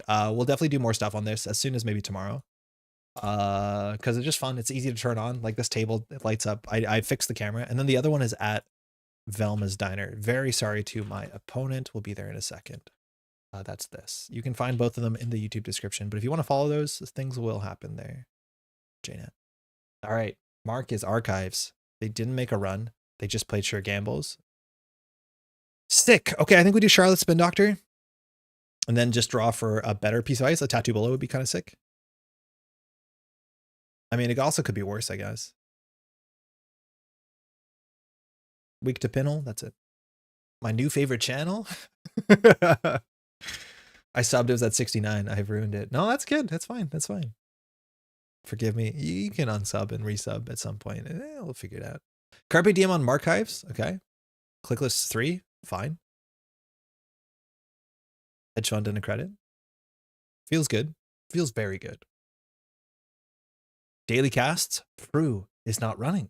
We have some classic, oh fuck, I was going to say Jinteki Respect, but this means that this is probably, I don't think Deep Dive, because it's hard to Matryoshka Deep Dive, but we need to manage our hand. Snare will have something to say about Deep Dive. Ow, I hate the Spin Doctor so much now. It's Knife. It's hard to make 3 successful runs though. Like he's probably on Matryoshka and maybe Tunnel Vision is my guess. How do we, this asshole, what do we do with this? What do we do with this guy? He's in the way. He's definitely in the way. So I think we leave Archives. I'm going to ice up Archives because we've seen 1 Carpe Diem, no Dirty Laundries. The OG deck was Matryoshka's. Yeah, that is true. Yeah, that is very true. So I think we're just going to, again, the hatches, remember them? They're battened. We could double event Charlotte. That would like really incentivize a run. If this fails, we look really silly. We'll just take a credit. But double advancing Charlotte's okay. If they run it, we lost a click and a credit. That's expensive, but it means next turn we have flexibility. Okay, Archives 3 times in a row. Weird. What's the chance of that? Double daily casts? Okay, yeah, this does look like a knife. Stealth? This is 3 influence. Like it's a choice. It means they're not on triple deep dive. That's always nice to know. Okay. I think we jettison the Spin Doctor. Wait, we're playing Jinteki Glacier and it's cool. Server 2. Data Loop. We build the Wenjong. I would like Data Loop in an enemy to be known as the Wenjong. Advance. Imagine we put the Urtica out there. Just override the spin. Yeah, we will. This can't be Penumbral. Could be. R&D is the mark. Fine. I don't know if they need obviously another Matryoshka. I think it's 13 card draw on average. You have a 50% chance in a 45 card deck to get 2 Matryoshkas. So they've already eclipsed that. That's for sure. I think we need to jam a Fuji behind Data Loop at enemy. Oh, that's good though. Maybe we can just set this up and do a second ice on HQ, advance Charlotte, and then we can, yeah, I like that. Oh, right, our ability text. They clearly don't care about our money, so I don't think we fire ability here. I think we just advance Charlotte once and then put a piece of ice on HQ, so it's a bit trickier. We don't just lose the inside job. So it's either the Botu or the Bola. I think we go for the Bola because it's best because it's cheaper. And it also bounces us back from econ pressure. As much as they can bounce off of it, but like 3 ice seems tricky, let alone 2 ice with a single Matryoshka here. Like random damage hitting a Matryoshka will have an impact on the game for sure. And they need a run sooner than later. The Tricks to Taka will show herself out. Backstitching, okay, fine. We'll push the agenda here. Taka at Stealth Breaker time, yeah. Just a credited turn, I guess. All right, we're going to discard a card here. I think that's okay. So we'll just do Fuji advance, hopefully sniping something good. Oh yeah, right, we can do that. Actually, yeah, sorry. This is wild, but I think we crack this first. And then we can do Fuji Urtica. Just say whatever. Like if they touch it, still 2 damage. Like they're not an Amakua, so I don't think it's a problem. I don't think they're going to run anytime soon. That's a really fun thing to tell your opponent. Just have fun. I'm not going to touch your cards. I've crafted the most clever and thoughtful Stealth Ari deck. Stealth is cool. I don't think it's something we're going to see in Elevation, but I'd like to see Stealth like revisited. In a way that's not only also breakers are good, but like other strange effects are good. Kind of like Moo Safecracker, but more interesting. I'd like stuff like that. They have a lot of money. He has 17 credits. Penrose is actually rather good. I don't know the numbers on it. So the mark is Archives. Boomerang is also on Archives, but also so is Backstitching. So we can still res the Vampire Nasa because it has relevant text. I think we still res it because Boomerang doesn't cut it. We can strand a Boomerang, but they definitely have more Boomerang. So I'll res the Vampire Nasa. So we have not that much money. I think they assume server 3 is a spin, so they don't run it. Rip Trickster. Yeah, you're right. Trickster has a problem here. They don't have another breaker, so Trickster's going to show herself out. You can't really take a tag here. So let's see again. They can Boomerang. They can break 2 of these subroutines. They can also break all of it and keep their Boomerang around using Backstitching. That might be relevant. So they're not going to take 2 net damage. So we're going to take 2 and draw 2. I don't want to draw 2 cards. You can boost Matryoshka. Oh shit, you can. I forgot this has text. You can just boost this. Oh, very, very, very, very cool. Yeah, that's neat. I'm getting warnings on YouTube about my keyframes. I think they're fine. It'll be fixed next stream. The stream actually looks better, I think, from like just a while ago. Some of it's this nice light, but some of it is actually just a new capture system. Hey, you might want to boost the doll for Taka's sake. Draw isn't optional? No, it's draw up to 2. So you may draw 1 or 2. So you can just not draw. 0 is an option. Yeah, of course. Must draw 1 from Vamp? No, not exactly. Houston, how's it going? Because you can may draw 1 or 2. Wait, it's worded really weird, but you can draw 0.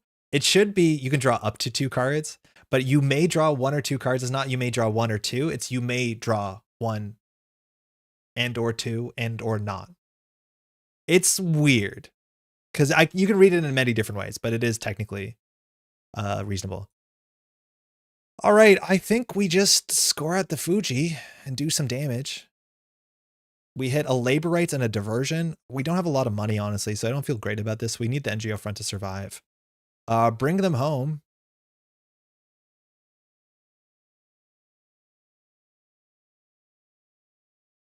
Okay. Yeah, it should be you may draw 1 or 2 cards. I just said the same sentence, but like any place that you put the emphasis makes a different sentence, unfortunately. But yeah, you can definitely draw 0. I don't think there's a card, an ice that NSG has designed that has forced you to draw, because it's a real big downside, but that is just going off the dome. Gatekeeper's optional, but you have to shuffle. Vampire Asa is optional. Not sure what else draws. End of list. We're on 12 credits. Mark is archived still. Piranha's a Mendo. Oh yeah, Piranha's is Mendo. Is it? Superconducting Cup is optional. Oh, fuck. Wait, stop talking about the Wenjang special. We have a Virtuoso. We're breaching HQ here. They have a chance to send a last click into Snare. So they're getting through the Vampire Asa. Please don't hit my NGO front. But this is going to be last click potentially into Snare. Piranhas is the May? Yeah, that tracks. All right, they're going to break it. Oh, they had a Matryoshka, so they still break this for a lot. How much did they break that for? A lot. Snare 1 and 5. NGO front, worst hit. Very bad. It's going to bring them home, but they have 3,000 cards. I mean, this is okay. They're never going to run the remote server this whole damn game. They're just never going to do it.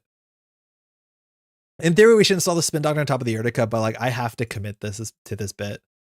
Unfortunately, crediting it'd be better to advance this again, but as soon as you advance this again, they have no reason to run it. They still have a very weak reason to run this, and we're going to overinstall this anyways, but like maybe not Urtica. Maybe.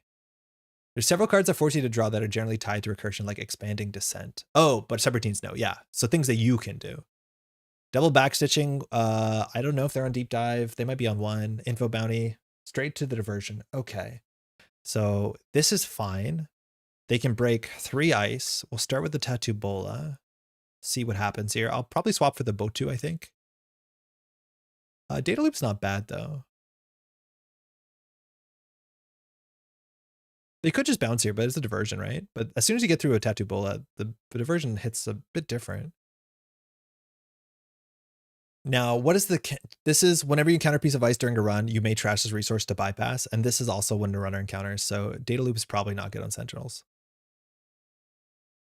If we res the Sai Santan, we drop down to 9. Diversion drops us down to 4. Rashida puts us back on 7. Swap for loop so you can loop a snare. Yeah, but they'll backstitching the loop. They won't deal with it. So this will force out a backstitching at least, which is good. In the future, I don't think I'm going to play for that future. Oh, Virtuoso sees 2. Wait, Virtuoso just gets eaten by that trigger? Wait, that kind of sucks a lot.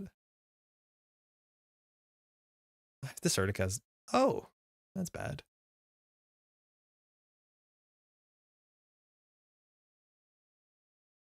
They never run the remote, right? We need money now. Viral time, I guess, but like we need money. Oh, we can put them a virus on server 3.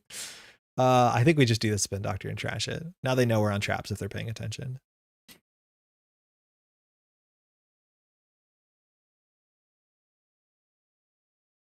We don't have enough money for this, but they'll never run the remote server. Yeah, I realized we should have not installed them a virus. We should have clicked for credit because we need to be able to res the data loop at a minimum. Maybe they run this. They just haven't res the thing. It's all Mav on Urtica. It's not worth anything. It really isn't. They're just going to hammer centrals. They're never going to run server 3.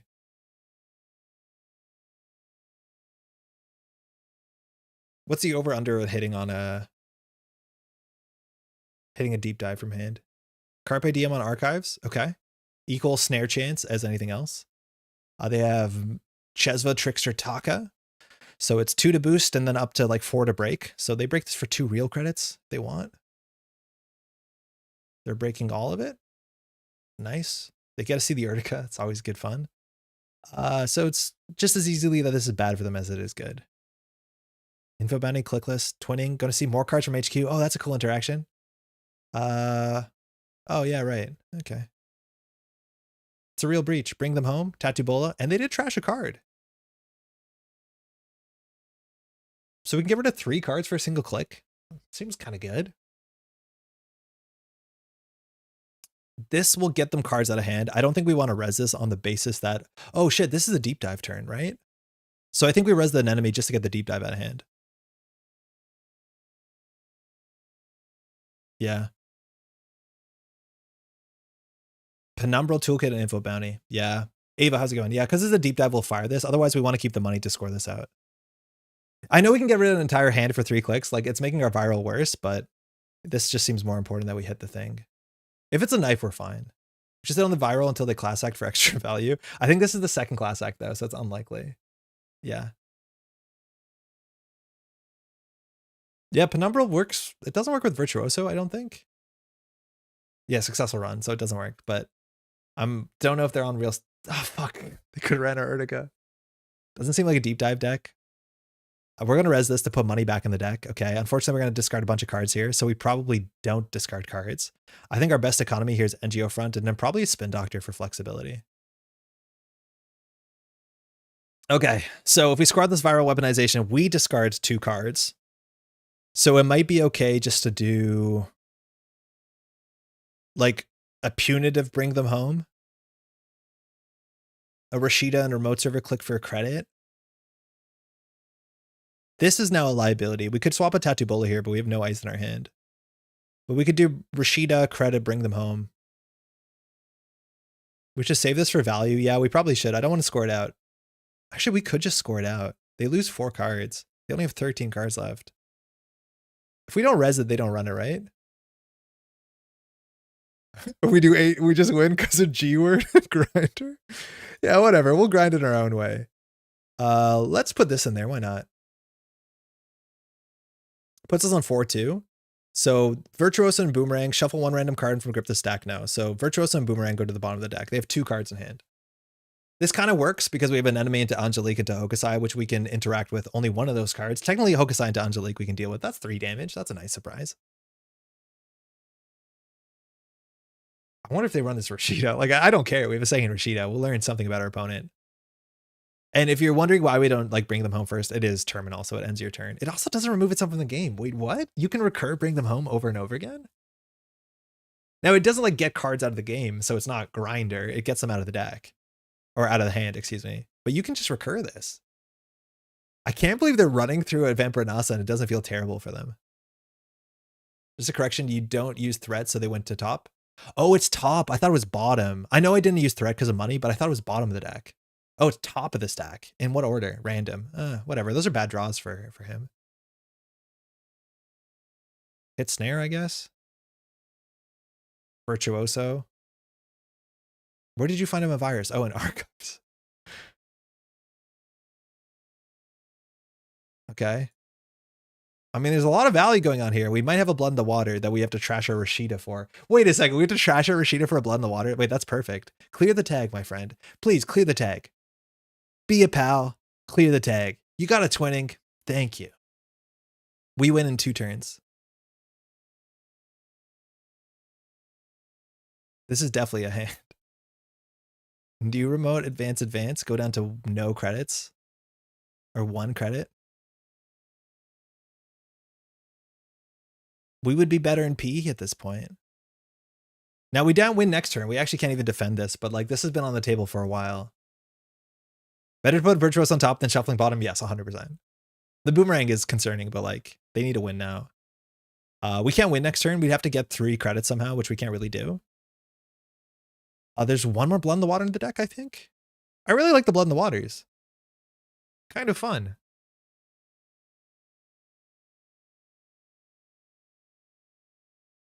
I'm just convinced this is better not as a Teia. Winning, they're seeing 3. All right, we're thinking of trashing something. We trashed an NGO front and a Rashida from HQ. Oh, fuck. Wait, Virtuoso feels good. But you know how much worse this would be if this was Hermes? But Virtuoso has been okay. Oh, crap. Okay, they're calling our bluff. And good on them, because we can fire literally 0 of these cards. We overextended. We might have wanted just to score the viral out. It actually probably would have been better we scored the viral out and keep the Blood in the Water in our hand, because then they have no cards. That was probably right. As much as 2 cards is weird. Yeah, we can't res any of this, unfortunately. They can trash all of it. We just went too low. I think we pounced. I think we're still okay, but we can't fire any of this shit. Like everything costs 2 credits. Hokusai to res, Angelique to fire. Viral to steals free. If they trash this, we're happy though, if he trashes it. He does, so he's only on 3 credits, which is okay. We know the next 1 card in R&D is safe. Second Cheza, okay, so that means we're actually I don't know what we're hoping our mark is. I think we just do server 1 advance.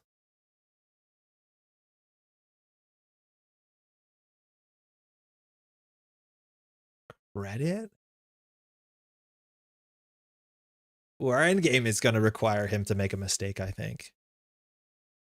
And we're at this like really tense spot with 2 snares in the deck that we should pop Charlotte on any time that he accesses. The thing is like we have to let Charlotte fire at least once, I think.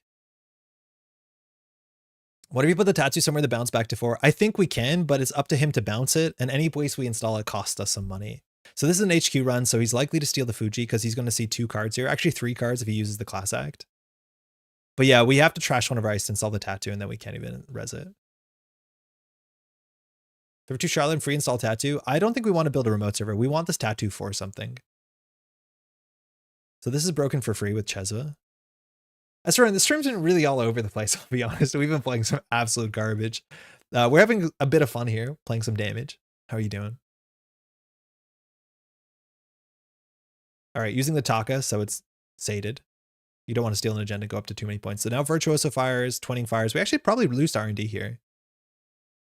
Wow, missed the agenda. Wow. 25% chance all the time.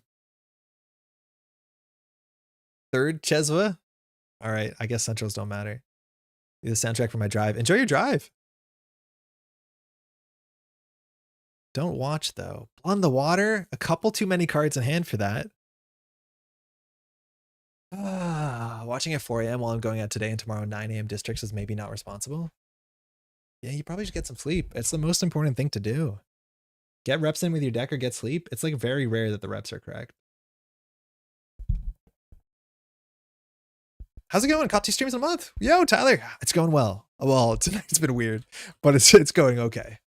Our opponent is putting on massive centrals pressure. We have to still score out 4 2s. So we have to basically put them in a situation where they eat it to Fuji. I don't know how to do that. We could just like naked install Fuji. That might be reasonable. We could do Spin Doctor for a Tattoo Bola. We still have a loop into an enemy into Fuji, which is like probably the play. So if we advance Charlotte though, we can't do Fuji. Like we need to get our money up first. Now we don't have any events or sorry, operations that like give us back cash. So that doesn't work. So we can always advance Charlotte. At a minimum, we're advancing Charlotte here. The question is whether we do Spin Doctor or not. I'm not familiar with the concept of sleeping before a tournament. Can you elaborate? You like close your eyes for a bit, hang out. Yeah, 1 run a turn is free, which is a problem because they can just win in a single run. Like every run they see like 3 cards. Install a spin, put a tattoo in S1. I think we need a tattoo on centrals. Actually, maybe not. Yeah, Blood the 1 remote and Fuji and the other is the wild enough to work play. They've been running our remote server. Hold on. I can't undo that manual trash. Well. But like, we don't res the Boto, so we could put the Tattoo Bola there, but then we have 5 cards in hand. We could advance Charlotte and just hope they don't double steal it. Advance pop Charlotte, install Fuji, Tattoo, install Blood the Water, just go for it.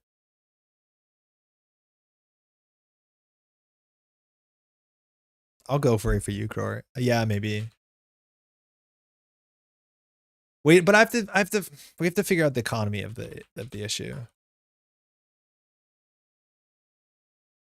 Right, say that we do Blood in the Water here and we put Tattoo Bola here. We'll be on 5 credits. We advance and hit Charlotte, we're on 7. We install advance Fuji. Yeah, it could work. It could work.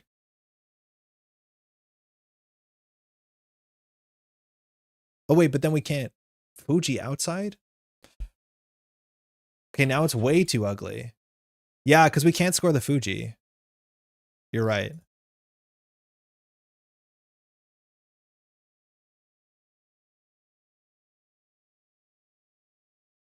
I mean, I hate parts of this, that's for sure. The issue is that this is really bad. If they hit the Fuji last, like they win the game because the text isn't relevant.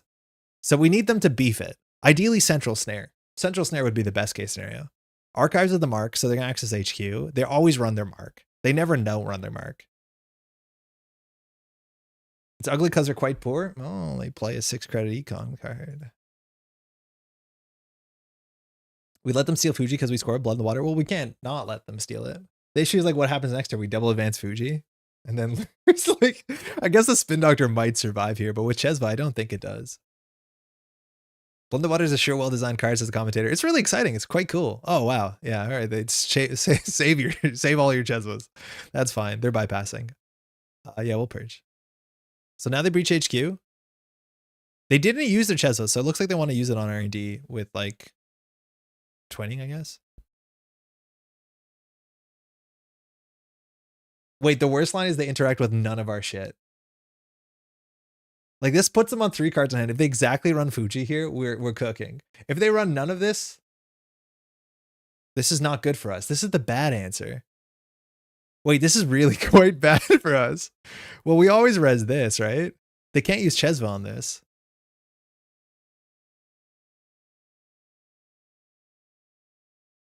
This is the bad outcome. Like, I wish we had the Fuji in there because maybe they would beef it. Oh, excuse me. Sorry.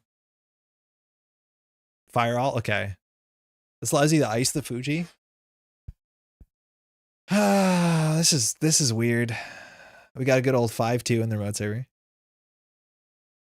Did I do that? Oh, excuse me. I don't remember doing that.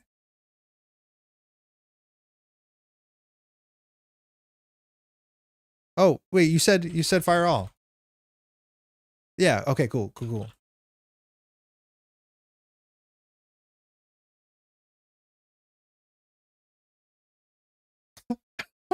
This is the worst part. Is like if I was playing this in person, I have to like very coolly with a calm face figure out what to do here without making it very obvious that I have soiled my pants and I'm still in public.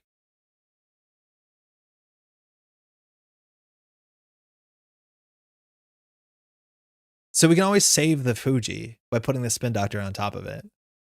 The issue is financially we have a problem. If they go through this, we're on 9. We can res an enemy into the Wenjong is 10. Overinstall Fuji with spin, install tattoo, double advance, Blood in the Water. I mean, like, yeah. I think that's a line. Hope we don't lose the centrals.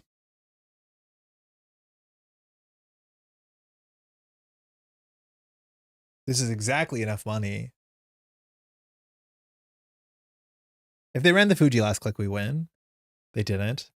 If they keep going their mode server, they get the 2 pointers, and then it's a problem for us. They're installing a backstitching. Archives is their mark. I don't know why they're doing this. Like, this is so free.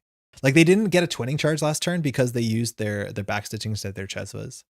So they definitely should be using these once a turn. Like, we would really lose to another twinning counter here. Oh, we have to remember to use the Spin Doctor. I would have unless we don't. No, we probably do. Okay, another snare. 3 credit a turn ID. What is this nonsense? Seems good, doesn't it? So I think we'll put back in, well, the Fuji as a starter, I guess. And snare is useless because we don't have the money. Getting carried by Crore. Yeah, Crore had a really good line there. Bring them home doesn't work. I think we just do NGO front, but then it's a trashable and they go back. So I think we have to do non-trashables. Our whole bin here is just trashable cards. NGO is like the most money quickly, but we're going to have other issues here. Funny enough, Angelique is just a credit for advancement functionally. I'm going to do snare because I think that's how we eventually win. Apologies for backseeing. No, I'm down with it. If the lines are good, right? Like, that's fine. The lines are bad. Yeah, Crow's line's good. And Boto from HQ. Okay, so they still haven't charged the twinning this turn. They know that they can lose to this. The issue is like they can still run through this. What was that? Oh, more Matryoshkas, right, of course. So they're going to steal this. But at what cost? Discussing lines is like the best part. Oh, piss, we shouldn't have res this. Oh, wait, no, we still win? We still win because we resed it. Okay, unless they win here, we still win because they res this, because we can just do credit advance. Unless we lose to this twinning sees 2 cards, we can still win on 1 credit. Like, it might have been right not to res it, but the fact that we're on 1 credit, they're like, we're totally fine. Which, like, that's so funny. Just don't lose to the twinning. They just bounce, it's perfect. As long as the first card's not an agenda, we're good. Okay, we're good. We win. Fuji even. What was the next agenda? Hey, good game. They needed to go through there, which is really, like, really goofy. That was close. That was a close one. The next card was another 2-pointer. Even if they draw was credit advance. Yes. Yeah, we're on 1. We could do credit advance. That was weird. That's really, really weird. I think we would have, so basically we would have lost that game if our opponent charged the twinning. And they forgot to charge a twinning, which is a bit of an unforced error. But if they charged the twinning on any of the runs where they did the backstitching, even if they just boosted the Matryoshka for free, they would have seen another card there and we would have lost the game. So again, when you see minor mistakes, they really do matter. Like, another twinning counter is so important to this game. And we saw, like, very obviously, like, results oriented to some extent. But if they had one more twinning counter because they charged Chezwa on a turn that it mattered, even when they were backstitching, we would have lost. So just keep that in mind. That stuff's important. They were charging twinning, I think. They just kept spending on Virtuoso HQ. No, were they? Maybe I missed it. Maybe I'm wrong. Yeah, I need you to really hit a sequence of good snares. Did they just do it quickly that I missed? I'm pretty sure they didn't do it. So, like, when did they backstitching? Trickster Taka batching, Vampire Nasa. Yeah, you see, they don't use it here. Approaches Archive, Sable. No, they don't use it. I think there's a couple turns they didn't use it. Unless I missed it. Like, this turn, I think, was it, right? So, Matryoshka, run, Vampire Nasa, use backstitching to bypass, Vampire Nasa, Sable. Yeah, they don't use it. I think they missed it on 2 turns where they could have used it. Yeah. I'm talking on stream right now. I think there were 1 or 2 turns where if you charged the twinning by using by the Chezva on the dolls, on the turns you bypassed the Vampy, you would have enough twinning counters to win. You were just short. Or 2 counters. Yeah, it's cool that they can use them during the run and then, like, use them immediately on the Virtuoso. I think that's pretty sick. See you around, Supernaut. Thanks for dropping by. Hopefully you had a good enough Thursday. All right, weird game. I think this deck has a bit more legs, and that's because people don't know what you're up to, and you can do some spice. I think the economy is a hard thing to solve. I think operations are, like, straight up just the worst card. Like, any card that we can use with A Teia is fun, and we were Ateiaing more consistently here. I think our economy is rough. I don't know. I think we might actually just play, like, a tempo Regolith. I wouldn't be too surprised. We did sink too low. I think we did have a better line on 1 turn where we could have scored out the viral in the remote server and kept the Blood in the Water in the hand. Thanks for the games, eh? Thanks for the game, eh? Yeah. It's funny, we played Wenchong's version and like this, it's not that we went that fast, but this pressure rig seemed pretty good. Where like if you just need Virtuoso to fire, Matryoshka makes sense. Because it's like a two-stop shop to make your thing relevant. And then you can actually make the Matryoshka downside to accessing 2 servers. Like that's kind of cool. As much as I do think Hermes would have been worse for us, but the extra multi-access doesn't hurt for sure. All right, it's nearly midnight. Thanks so much for hanging out. The Metropole Grid, we're supported on Patreon. Whoa, that froze. Did that freeze for you? Is this stream okay? Why did this video freeze? Huh? Oh, it caught up. Okay, hold on. Cool. We're supported here on Patreon, and all these names, and of course our daily cast patrons, allowing you to put time into this channel the way that we do. We've been very busy here doing a lot of different stuff. Definitely, obviously, we're in this weird waiting pattern between the new set coming out, but we're pretty excited to make some more Netrunner content. If you want to support the channel in any way, any amount of contributions is incredibly appreciated. You can find the link in the description below. And also, if you just want to take a second to put a like on the video, leave a comment, that sort of stuff also helps a heck of a lot and doesn't cost you anything. Okay, we celebrated, this is the 801st video up on this channel. 800th was just on Tuesday, and that's obviously a massive number. And that sort of stuff only happens because of folks like this. So thank you so much. Great names on this list. Yeah, Kit, how's it going? Hey, Pi, I was the last player. It's not deep dive. However, I can do a 10 card access across 2 servers on a single run. Oh, super cool. I think we ran into Wenjong on Tuesday and we played a list similar to that, but I think the Matryoshka idea makes a lot of sense. I like that a heck of a lot. Thanks for the game too, by the way, eh? That's cool. Again, there'll be some other stuff going on. You know, the sister channels, we do stuff every once in a while, but we're definitely gonna be back doing some stuff here for sure. All right, home. Good night. Time to run back to stream. Hey, SRN. Safe driving. Glad you made it. Good night. Hey, Tobal, how's it going? Thanks for the stream. Thank you. We'll be back on Tuesday. Actually, we'll be back on Sunday. I need to shout this out. Of course, you know, probably link in the description, but the Eternal Super League continues every Sunday. And this is going to be a very big league, or a very big week for those who don't know. YouTube.com/Eternal Super League. Because this is the first week in which our participants playing Eternal are allowed to change their deck list. So I think the meta is going to look entirely different. You're going to see people being reactive to the reactive, and it's going to get messy pretty quick. So that is, again, this Sunday at 2 p.m.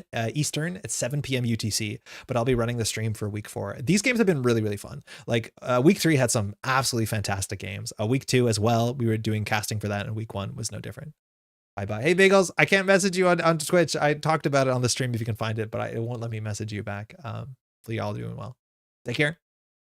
Ciao.